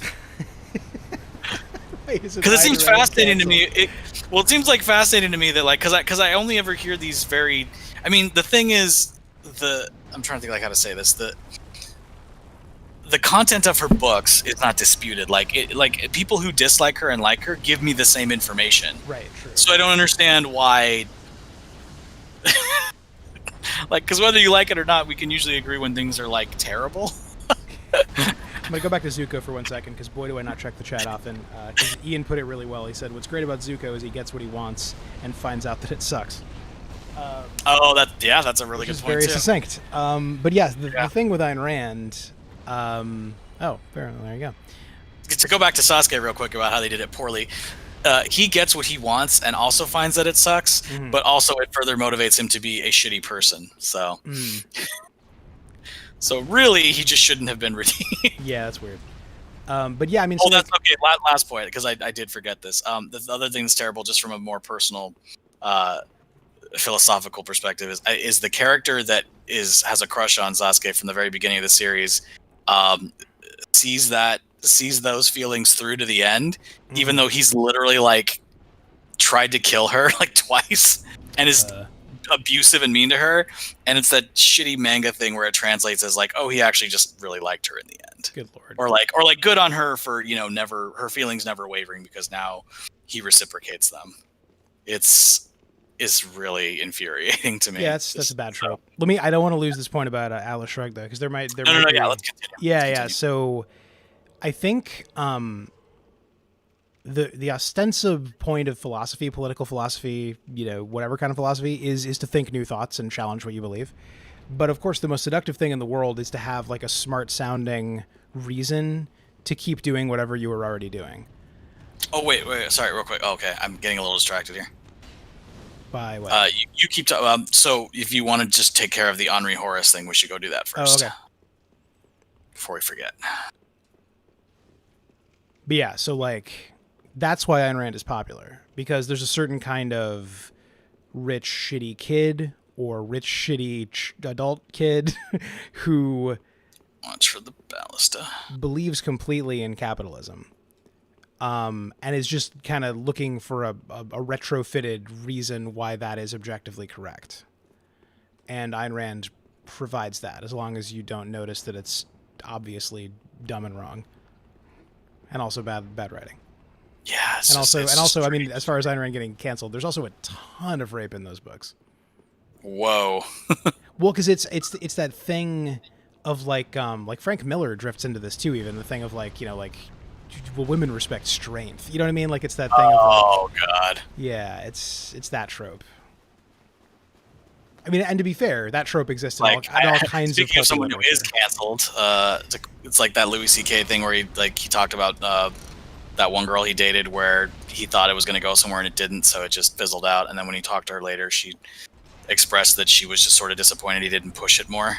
And he found that horrifying. No, that is horrifying. And but you know, in context, it was probably just a bit. But I mean, yeah, and I was and it's, I mean, you know, thinking about who was telling that story, whether that is in fact what happened is worth thinking about. But exactly, yes, as with so much of Louis C.K.'s stuff, it still pokes at a thing that is real, or you know, yes. But like people have all these. Or that is definitely a trope. Right. Well, it pokes at dark energies that real humans do have to deal with, whether or not dealing with it looks anything like what he's describing. You know? Yeah. I guess that's what I mean. Oh, I cannot help you. Oh, is that true? You know what I can do, though, is heal you. Okay. So, let's see. If you need to, run over here and I'll heal you. Okay. I don't feel like he's too hard, but... Yep. Got this. We got this. This is fine.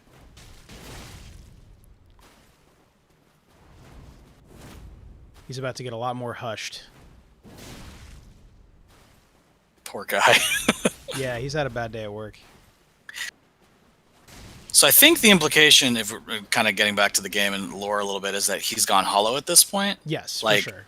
I mean, he's, for all, I mean, from what we gather, like, even though he's intimidating, I think the point of him is that he's supposed to be sort of like the sort of like gentle giant trope a little bit. Like, yeah. I think to me, the implication of like where he says like, you know, he and Horus got separated, I always kind of understood it to be like Horus kind of knew what was happening, and so he felt like he had to leave Henri for that reason. Right. Yeah, Horus definitely was like, thank you, was trying to protect Henri and maybe doing a bad job of it, or maybe making a bad choice. But yeah, like, I mean, obviously Horus is not, you never hear Horus' side because Horus is silent. To me, the implication of that was always a little that also Horus may have already been a little more hollowed than he was letting on. Then again, hollowing works a little differently in 3, right? You can be pretty hollow and still be sentient. So maybe that's a sort of a Dark Souls 1-ish theory. Well, and I mean, you know, talking about diegetics, one of the things that's maybe a little bit of LD, I'll just say. LD? What is LD? Yeah. It rhymes with Peugeot, carriage, piss on sense. Oh, gosh. Okay, gibberish question. Understood. Please continue. Are we we're bleeping ourselves now? It's like it's a slur, so you don't want to say it. I mean, you're the one who told me about the sort of like I can't. I'm assuming it's a little tongue in cheek, but the media kind of blackout on the phrase. Yeah, so. yeah. Ian brought it up. Oh, right, the crabs. The crabs are so weird. I don't know why the crabs. You know why the crabs are so weird? Because they're just crabs. There's crabs. There's nothing like heightened about them. These crabs are enkindled, which is okay. That I would actually love to see a video on, because I don't understand. How does that work? Did the crabs link the fire?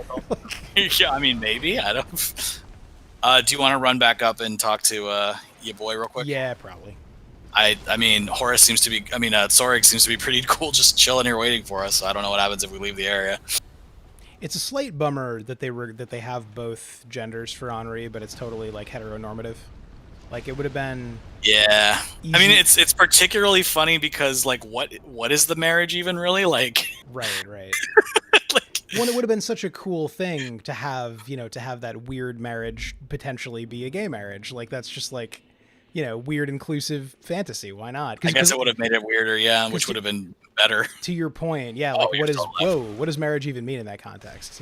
Like it isn't like, and I mean this is also just a trope in storytelling, but like there isn't a part where you have to be married to Henri. There isn't like Yeah, there isn't like a you have to like look for schools together and like pick an apartment.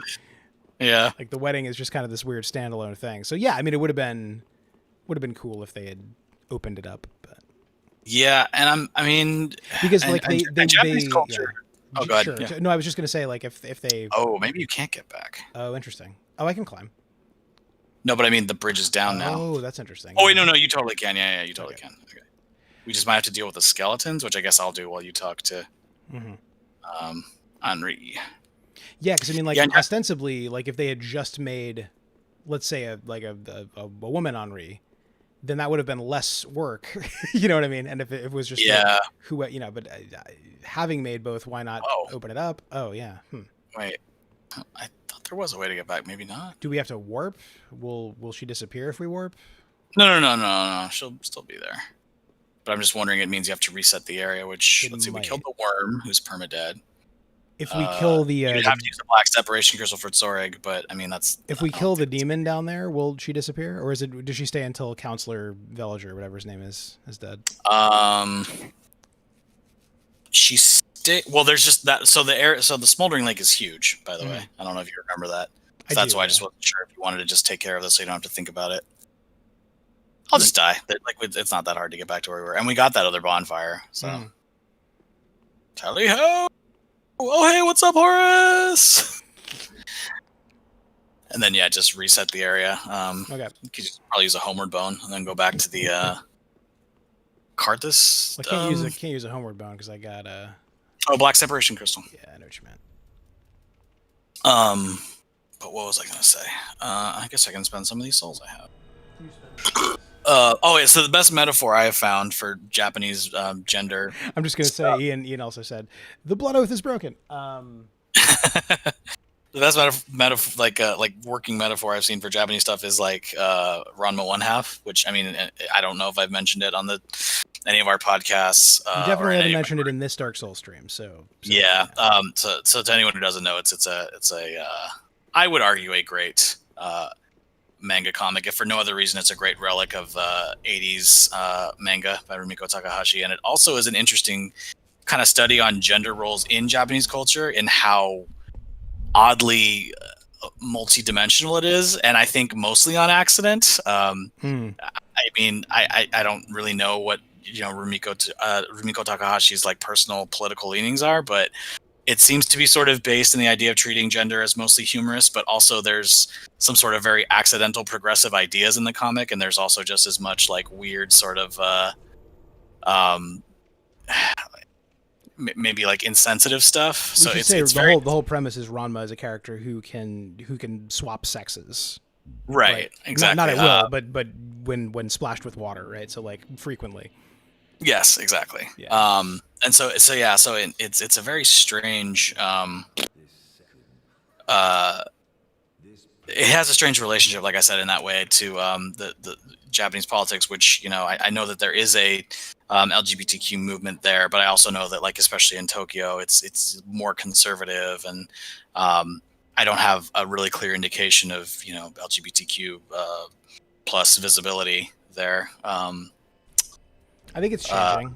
I would imagine. Yeah, I mean, it's always interesting to like when you travel to a country you've never been to before.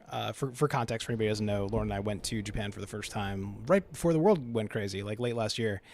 Also, real quick, just tell me which bonfire you want me to. I'm going to get on real quick, so I'm just going to the. Yeah, no, but just whatever you want me to do. Yep, it's going to be the Demon Ruins, I think. Okay. Yeah, but I was just going to say when you're in a country you've never been to before, it's always interesting to see like whether are you seeing people who are visibly queer, or are you just seeing people like are gender signifiers different where you are? Right. It's I think when you've been there a while, like a month or more, let's say, you can probably start to tell the difference. But it's you're gonna get some false positives, false negatives, whatever, as an outsider. But I mean, all that to say, we I think we're aware of like the weird homophobia in a lot of mainstream Japanese culture, which we totally don't have here, of course. But it's different, right? It's like literally different. And misogyny manifests differently in mainstream media there than here, but but we don't get off easy there either. Yeah. I think we saw more people who, to our eye, looked visibly queer. I mean, we didn't see like a whole lot of like queer couples holding hands or whatever, but we did see people Right. who, yeah, I don't know, like what does the fashion mean is always an interesting question, because of course gay culture always gets. I'm sorry, I'm just going to take a moment for telling Henri of the smoldering lake here. You're fine. What a relief. I knew that, Horace. Thank you. Well, both this hardly expresses my gratitude, but it'll have to please take it. And may the flame. All right. I will soon. I'll see you later when we get married, Henri. Anyway, Henri's like, what? Like, don't worry about it. That's actually not happening now, unless. Oh no, it's not happening now because you didn't follow through with Yol. Oh, that's true. Yeah, that's true. We're not getting married. Okay, that's fine. No, now you're just gonna help Henri with her mission. That's fine. We can keep this friendly.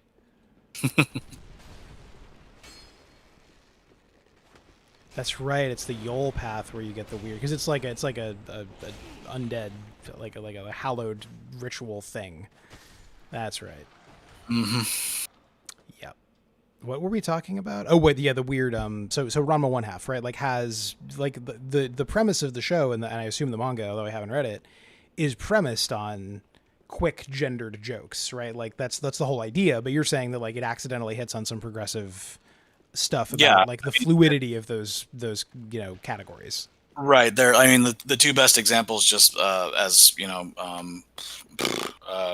in terms of like the relationships with the character. So Ranma, yeah, he cannot control, but he does change sexes, but not genders, if you want to use modern terminology. Yeah, that's super interesting. How much Ranma does change gender probably changes over the course of the series, right? Like, well, I guess.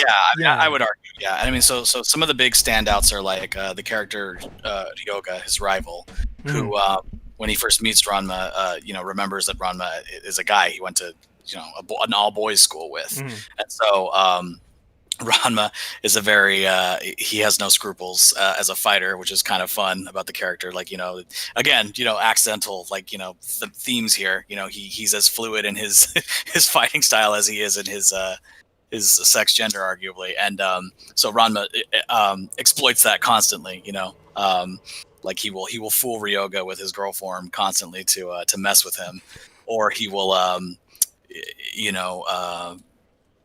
yeah, so stuff like that. And the thing is that once Ryoga finds out that he is in fact the same person in both forms, he never treats him differently after that point.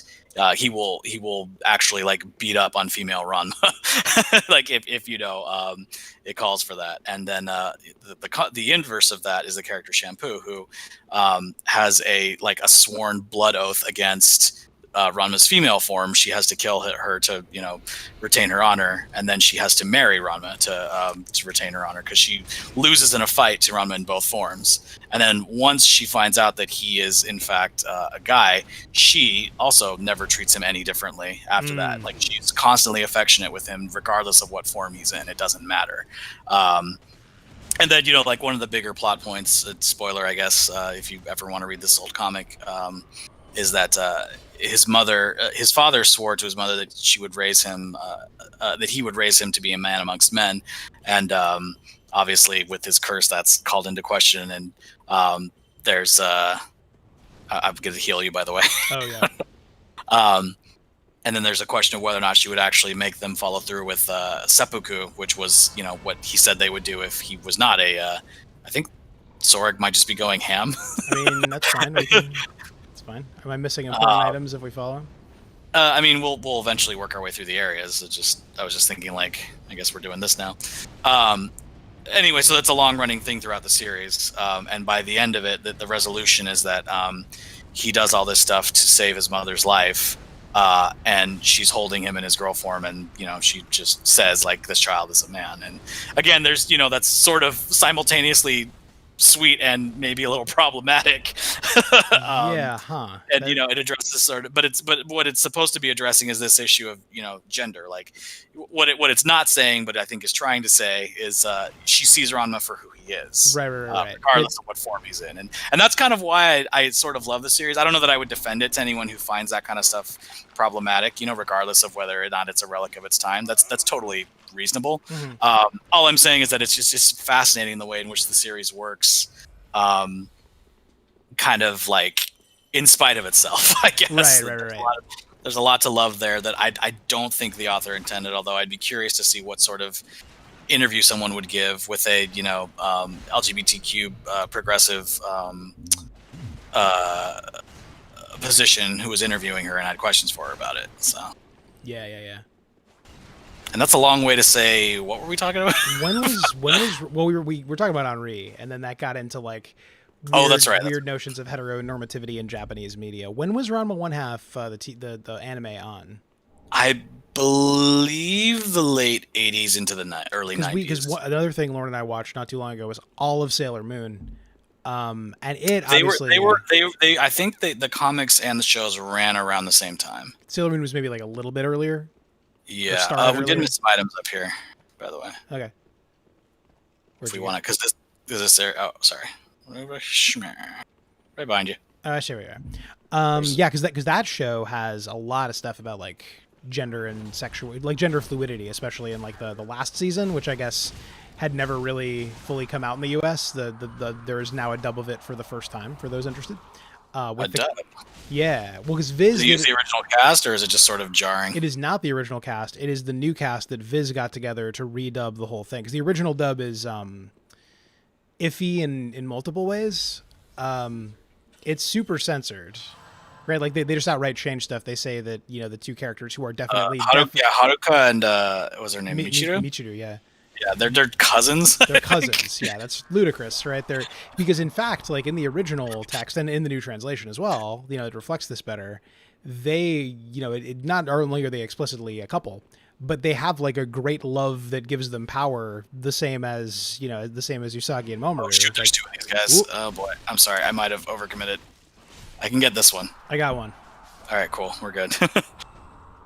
Yeah, so like it's actually really important and kind of way ahead of its time that like they have like there's a guy up here, just a heads up. There's two guys. The text acknowledges the importance of the fact that they're a couple, like for their powers, really. You know what I mean? So like it makes way less sense if you unqueer it, I suppose.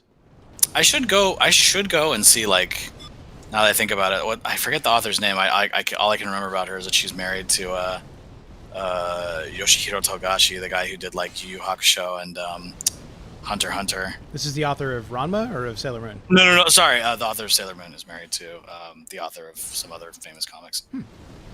What I was saying is I should go back and see like what kind of translated interviews I can find, because I'd be curious to see what their stances are on some of this stuff. I kind of, just based on what little I've read about Rumiko Takahashi, I'm kind of inclined to think she's sort of, I mean, I don't want to like insult her, but I don't think she thought very hard about like, the culture, like the cultural and political implications of like, what she was working with.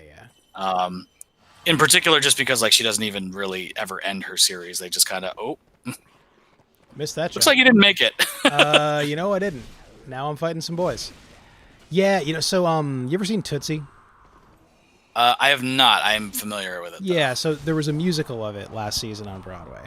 And you told me about that. Yeah, it's just like just what you said reminded me, because like it's so not thoughtful about the implications of what it's dealing with, right? Like it's not that there's anything like outwardly hateful about it. It's just that it's like the stated thing is, okay, this guy becomes a better person by living as a woman, right, is what the text says. And then it's like, okay, so what about that? You know what I mean?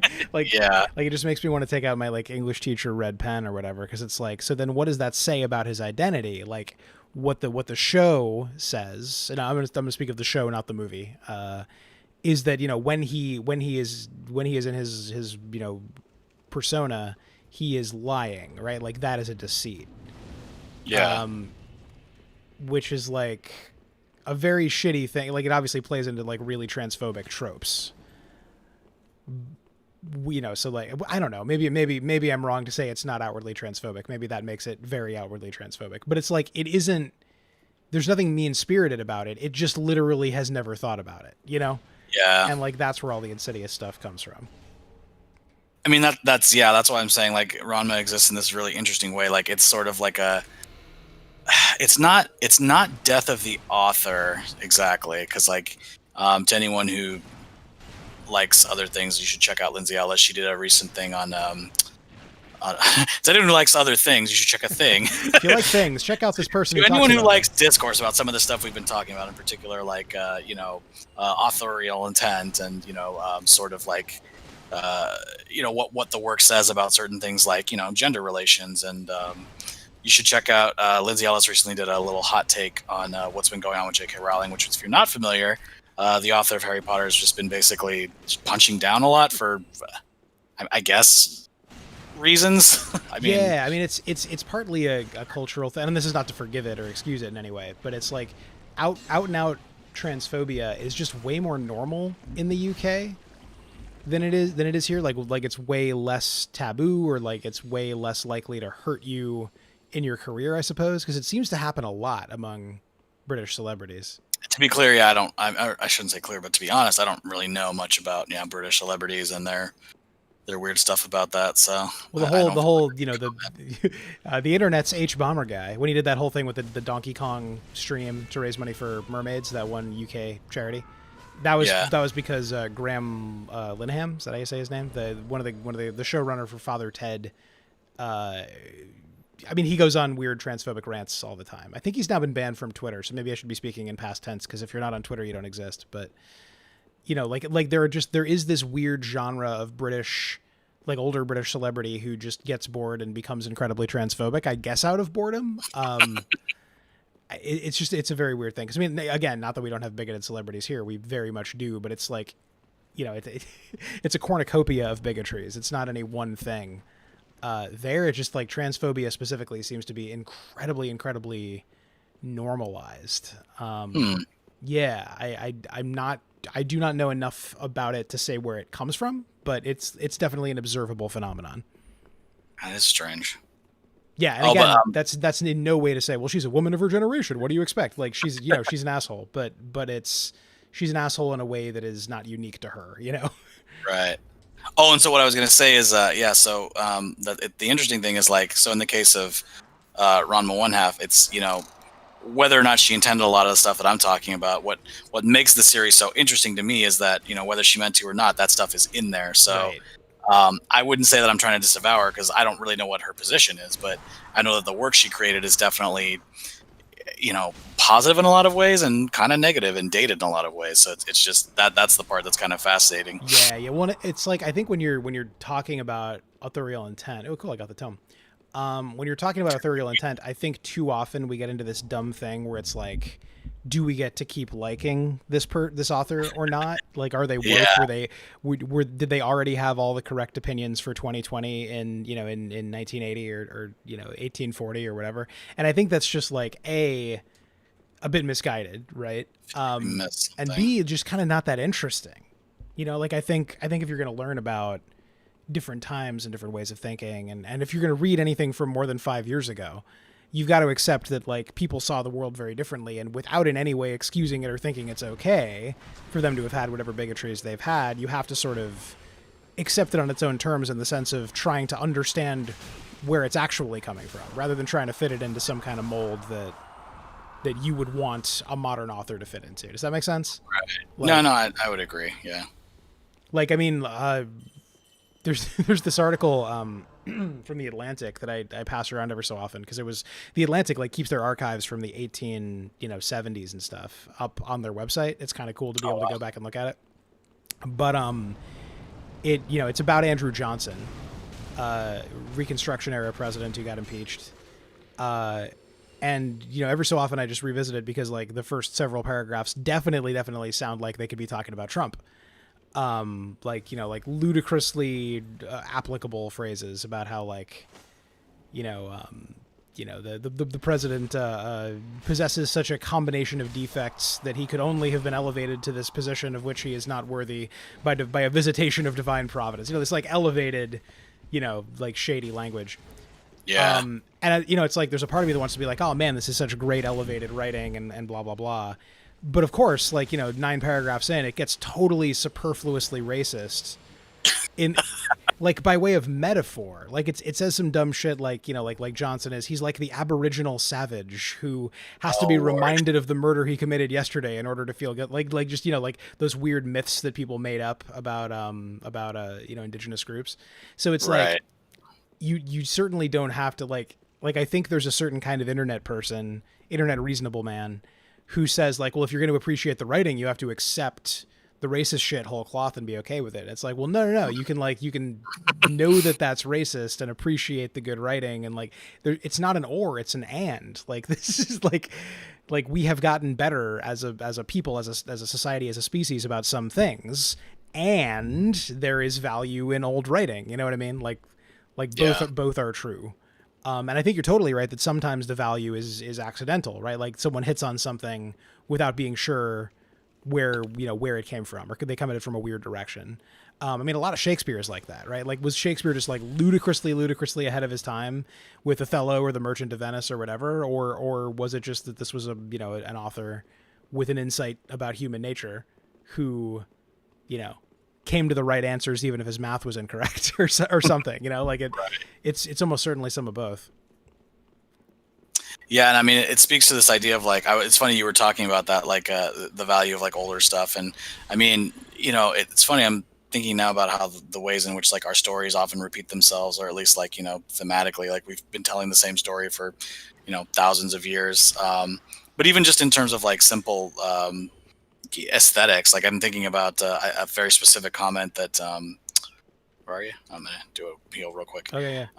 The specific comments that Rebecca Sugar made about how she loved the sort of like weird wobbly animation style of old like Mickey Mouse cartoons from the 1940s and 50s, but that she found a lot of the context of those cartoons to be really an issue, like in terms of like animal treatment and what have you.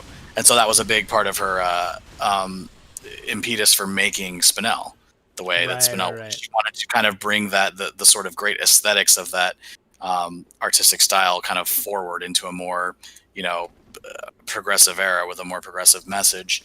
And that's one of the other things too, is like kind of I think about, I mean, I don't know if I won't say it, but we can talk about it later. Maybe I'm the guy to write this story, but I was just thinking about like, the tapestry of Ranma 1/2, like from its characters to its weird, interrelational things and how people react to, gender and all that. Like, that's like, that would be great in a modern context if you could kind of like update it and maybe, retell a similar story by taking away some of the stuff that was problematic, but giving it a much more, focusing on the stuff that worked really well. Yeah. Well, it's like, to be clear, for anybody who's getting ready to type a comment about how, political correctness, just you can't do anything anymore, whatever. It isn't just about taking out stuff that's problem. Oh boy, I'm gonna get cursed. Okay, I'm fine. It's not just about like subtracting; it's about replacing, right? It's about taking stuff that was just like boring, tropey, hack comedy that no one had thought about one way or the other, and replacing it with insights. ContraPoints has a really good video about this, about how like. No one is saying you can't make a trans joke. A lot of trans people are saying that you cis person, your trans jokes are bad. Like the attack helicopter joke is not a good joke. Yes, this didn't we? Oh yeah, we did. How do you get that? Something up there. I got. Yeah, like I think what ContraPoint says is like literally everything about being trans is funny, right? Like you used to live as one gender and now you live at another. That is an inherently funny premise. It's just that you have to, if you're gonna talk about it, it helps to know what the fuck you're talking about. Right. Yeah. And if you're just operating on the level of, you know, a third and fifth hand stereotype, ooh, the Izalith staff. Oh, we got really invaded, I think? Yeah. Hi. Hello there. Why isn't he red? He's wearing a ring that masks that. What's your deal, dude? What's your deal? Are we doing it or Dow? Yeah.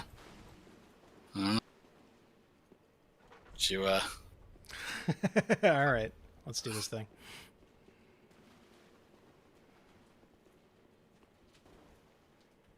Yeah, no, I think I'm trying to think in my head, like, if there is, I mean, what an honorable duel we're about to have. I mean, maybe I wasn't trying. Maybe he just wants to hire Anakin. Yeah, maybe. From my point of view, the Iggies are evil. Is that what he's doing? If he runs all the way, he's Iggying. If he turns left, he wants us to go where Tsorig is. Okay. Oh, yeah. He sucks. Oh, shame. He made such a show of this being like an honorable duel. Yeah, no, buddy, we're not doing that. I'm not playing that game. Is there a no gesture? I can't remember. I think there's maybe I'm thinking of Dark Souls 2. There's a no way in that one for sure. Oh. Whoa, hey friend. All right. Yeah, but look what he wants us to do. If we can box him out. God, you're lame, dude. Yeah, that's not happening, man. We know what's over there. This ain't our first rodeo. There's a Black Knight this way too. Oh God. Well, rock and hard place, huh? I got him kind of stun locked. Nah, not enough.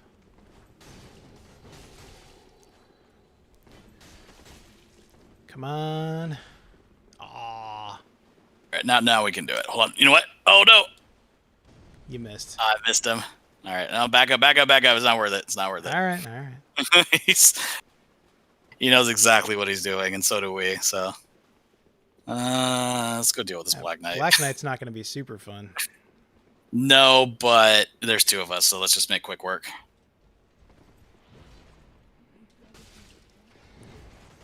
I don't know why he got to be the Black Knight, actually. All right, I'm gonna go after homie. There are also White Knights, to be fair. And Silver Knights. Oh, you got all right. How we love our knights of many colors, dude. What? Are you serious? We know what this is. Like, it's very apparent. Oh, he's gonna run forward. No, wait. I got it. Hold on. What's the plan? Come on. Oh, he's climbing too fast. I got it. Wait. Yes! Is it working? Yes!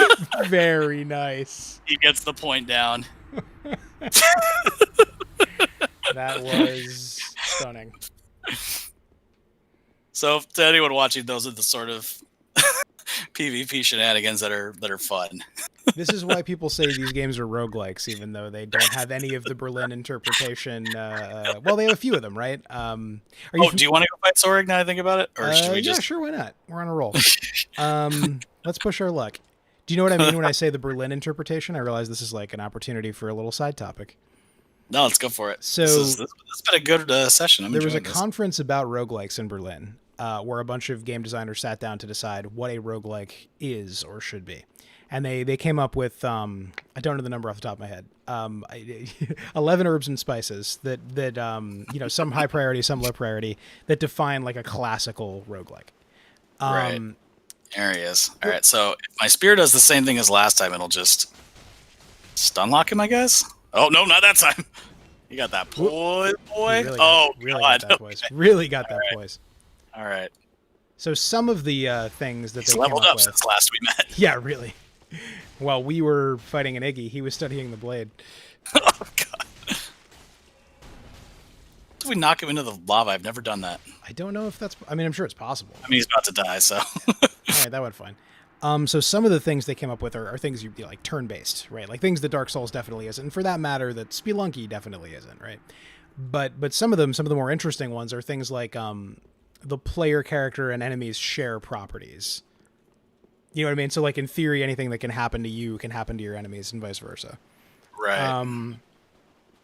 Dark Souls isn't strict about that either, but Yeah, I'm trying to think like off the top of my head if there's any games I've played where that's more of a thing. yeah, I mean, roguelikes, it's very much like that. Like in Spelunky, anything can be picked up and thrown. Like just little things like that. Oh, right, I see what you're saying. Yeah, I thought you were talking about more like environment. Right. So they meant these things as like a purity test, but to me they're more interesting as like a field manual, like looking for these things as almost emergent properties, right? To see where something with the appeal of rogue might exist, even though it isn't strictly, turn-based and, and one action is bound to every key and whatever. So like Dark Souls, even though it doesn't have, for example, permadeath, which you think of as a very important roguelike thing, it has some of those other qualities where like the world has, like knives work a certain way and balance and poise work a certain way. So you can do weird, dumb crap like knock him off the ladder. And it's wonderful, right? Like those are the kinds of things that a lot of games like that ballast is here. Oh, shoot. The ballast is here. Okay. I just remember. That couldn't happen in like... There's two things that you can open up with the ballista. One you don't really need because you already have the bonfire. The second I think is a ring. I'm not too worried about it. Okay, so you just want to turn it off? What is the ring? That's what I'm saying. Let me... Oh god, bone wheels. Oh, this is my nightmare. Oh god. I don't know where you went. Oh, I just kept going forward. I don't think you can go any other way, unless I'm mistaken. Yeah, I'm right here. Oh, I see. Yeah, I'm not. Let's not sweat it. It's fine. Tell you what, if I look it up and it's something useful, I'll give that to you. Gotcha. Yeah, it's reasonable. I don't want under the table deal. Yeah. So Dark Souls does have like there's this notion that the world. Like it's a broader thing that's true in a lot of games, right? But I think Dark Souls kind of distills it, where the laws of the world are consistent, right? And they're actually not completely, right? Like there are enemies in Dark Souls that like have infinite projectile ammo and dumb crap like that. But by and large, you get a sense of how things like physically, quote unquote, work, and you're rewarded for trying things that should work. Souls, one of the things that I really remember kind of standing out to me that was interesting as far as a design choice was like enemies have Estus, but that's mostly common for like regular enemies to have Estus in the first zone that you're like supposed to go to. And the enemies later don't really use it, but it's just to teach you that mechanic. I think that like, the same way that you have Estus, enemies will have Estus as well. Exactly. Well, and there's also like story reasons that like you know how to use Estus if you're still not that hollow, right? And you're so like where enemies are and aren't using it has story implications. Like there's a lot of that stuff in these games.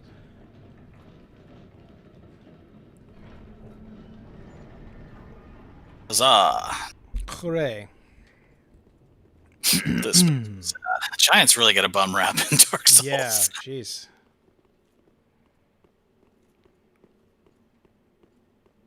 Let me heal you real quick, just because I think you do take a little bit of damage, even though this is technically the way down. All right, let's finish this area, and then maybe we'll break for this session. Sounds good. This has been a good session. Yeah.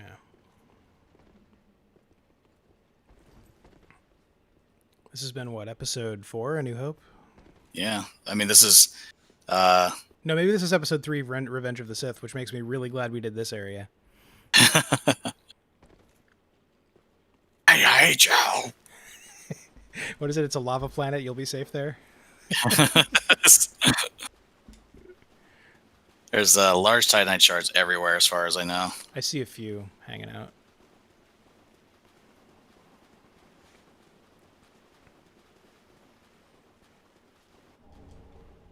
There might be I'm trying to remember. I don't think there's anything else too useful around here. I can level my weapon a few times. That's pretty great.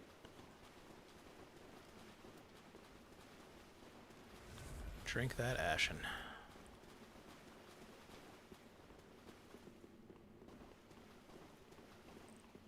It's highly addictive. Got 2 Estus. And I mean, do you want to do a fresh reset, or you want to just try the boss? Let's try it. I think there's a summon NPC right here. Yeah. Oh, you're right. Sorg might also be there if you want to check him out first. He might be more useful here. I just summoned the that great. I just summoned the great swamp person. Yeah. because that's a pyromancer, which I Oh, always thought was right. funny that they give you a pyromancer to fight a. Oh, well, it's because we're in the great swamp. That's funny. Yeah. Well, I immediately regret hiring you, but all right. Now we must live with it. Yeah, I'm trying to think of what my game is here. I think just double wielding this. Double wielding all the way. Yeah, I remember this fight. This one stands out in my mind for some reason. I'm not sure why that would be. I didn't know about it. I saw it from a Vati video, but the last bit of health he has is a pretty great little like I do remember function that thing where he does his last attack and then he also behaves differently. Mm-hmm. You may or may not see that shortly, folks. Well, we're doing all right so far. Keep in mind that his last attack will hit you close up. Right. So just watch his health and don't be too. Whoa! Hey. We'll Estus here. Trying to be careful because I don't have. Ooh, that's an AoE. Great amount.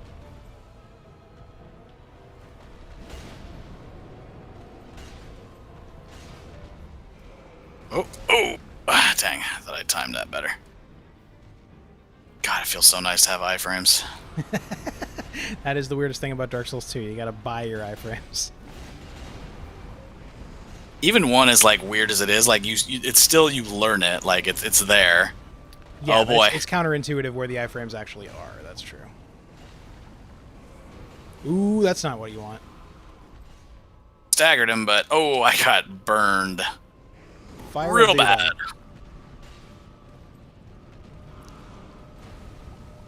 Problem with fire is it'll burn you. Back up. That ring. Oh yeah. If you time your roll, you can avoid it, but it's a hassle. I tell you what. The soundtrack of this game is also just fantastic. It is extremely good. Well, that settles it. Fighting fire with fire doesn't work. Oh, there's I think there's chaos orbs. Now you tell me. Oh, that was the thing. I think. Yep. All right. Well, you got this. Sure. Let's go with sure. Yeah. Oh, you got this. Just watch out for that last attack.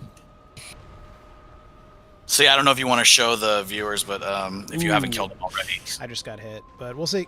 Ooh. Okay. So now if you watch, yeah, what's really cool about this boss fight is like he's done. He don't like watch out. He'll swipe his little arm at you, and I don't know if it actually hurts you, but yeah, he runs out of fire, and that's it. He can't fight anymore. You're right.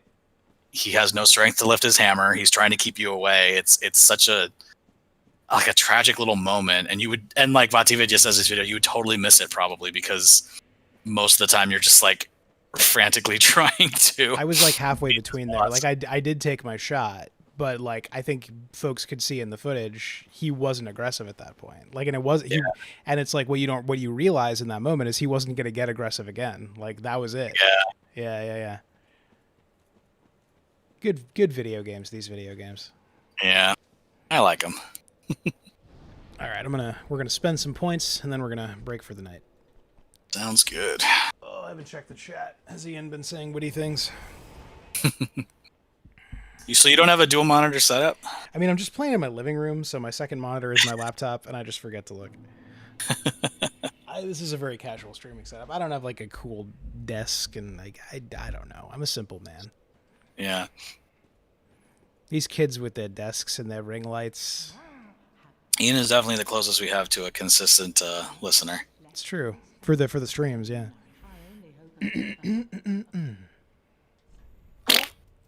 You said it. So I am enjoying my spear a lot, but I want some of the other special spears now. I really like the Black Knight Glaive, as I recall. That was like one of the few spears I did mess with that I kind of am missing right now. And or I guess halberd. Oh, Master Solomon is mentioned by my pyromancy trainer, so maybe that was an NPC. Huh. FYI. How did it die? Well, that wasn't the one who died mysteriously was John Galt. Oh, that's right. Okay. Yeah, which, fuck that guy. Yeah, I was actually pretty happy with how the invasions went tonight. That was really fun. Yeah, it went well. Got to see some of that little bit of punishing the trolls and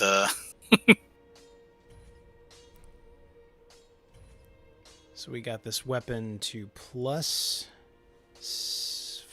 6. Yeah. Nice. Yeah, we're needing chunks now. Yeah, I don't know when those start coming into play. I mean, if we wanted to really strong arm it, we could just push our way through. I mean, we're doing fine, so there's no need. And, Ring City. That's true. Yeah, I mean, there's really no need. We're doing fine. No, and I mean, like we said, this isn't like a proper playthrough, but from a sort of chronological perspective, it'll be fun to play those after the fact because that's how we played them. Totally. Was once we'd already finished the game.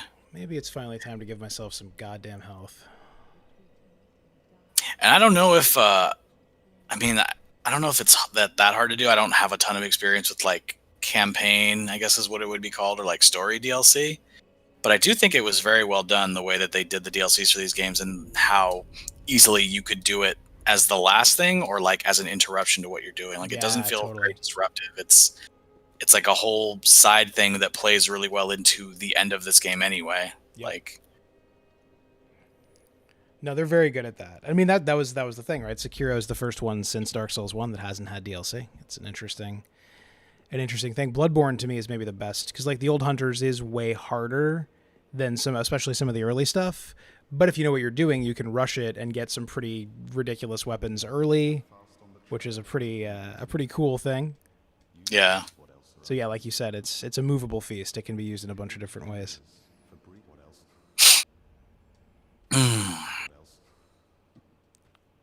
Ashes. Huh. What are they good for? Absolutely everything. Say it again. Don't forget to increase your Estus, and you might have. I had forgotten that. You have a bone shard, maybe. Yeah, I have both. Burn those shards. I might have 3 shards. Jeez. This just became like a weird Dark Souls ASMR video where I soothingly talk to you while I burn 4 undead bone shards. Did I break the game? Wait a minute. It's just letting me continue to... Okay. I think I had 5? Had you just forgotten to do it? Man, your Estus must have been doing nothing when you used it. This explains a lot of problems I've been having. It's pretty funny. This is that high-level play that you come to see. I mean, a lot of people stream and do what you just did on purpose. Yeah, true. Use that blue tier stone ring. Is that the right one? I can't remember. There's a whole... Did you find the Covenant in Dark Souls 2 that just makes things harder? It's like called the Company of Champions or something. No, I don't think I found them yet. It's right in Majula. It's just like up on top of a hill. Oh. No, I guess not. Yeah. I mean, it's the same thing as like ringing the disaster bell in Sekiro or something. All right. That was a fun little reveal when you start the new game and you realize that you were actually playing the game on easy mode. That is so wonderful. I love that exchange too. Like, this will increase your suffering, and his response is like, "Suffering is what I desire." Like, it's what we do. Yeah. All right. Good times. Thanks for tuning in. Session. Good convos. I sometimes feel bad when like the stuff doesn't just come up organically, and I don't really want to like force it, but this was good. Yeah, this was good. This was a good sesh. So yeah, tune in next time for what'll probably be next. We'll probably fight Chancellor Veliger and then move on to, I can never say his name, Wellinger, Chancellor Werthersment, and then we'll move on to Wait, are you you're talking about the big guy, the big skeleton gentleman? Yeah, but you've actually made me forget his name because he's Chancellor somebody, isn't he? He's Chancellor. Maybe he's not. Maybe he's High not. Lord Wolnir. What is his name? High Lord Wolnir. Okay, I wasn't even close. Who am I thinking of? That's what I was like, what? Who is this guy? No, dude, I'm talking about is totally a Dark Souls 2 character. I'm getting all cocked. Oh man. We are I mean, to anyone who doesn't know, we are playing a lot of the Soulsborne games in tandem right now, just because. I really, I guess, what it comes down to is for me, because I have a hard time getting into new games just by virtue of the fact that I'm busy, and so it's a little easier to kind of just dive into something I'm more familiar with. Yeah. And it's a really enjoyable experience to be playing all these games at once, but it does do weird stuff to your brain, mate. Yeah, recommended, but not for the faint of heart, I suppose. Good way. That's a good way of putting it. Yeah. All right. Thank you, everyone. Good night. Good souls. I feel like we should talk about the podcast sometimes, but if you're watching right now, we're going to be able to announce the next guest really soon. Pretty stoked on it. I assume if you tuned in and you're not someone we know personally, it's because you like the podcast. So yeah, hope you're digging the Bobby and Brenda episode. I thought that one was pretty fun, and see you next time for more weird nonsense. Yes, enjoy what we have put forth, for all things eventually fade.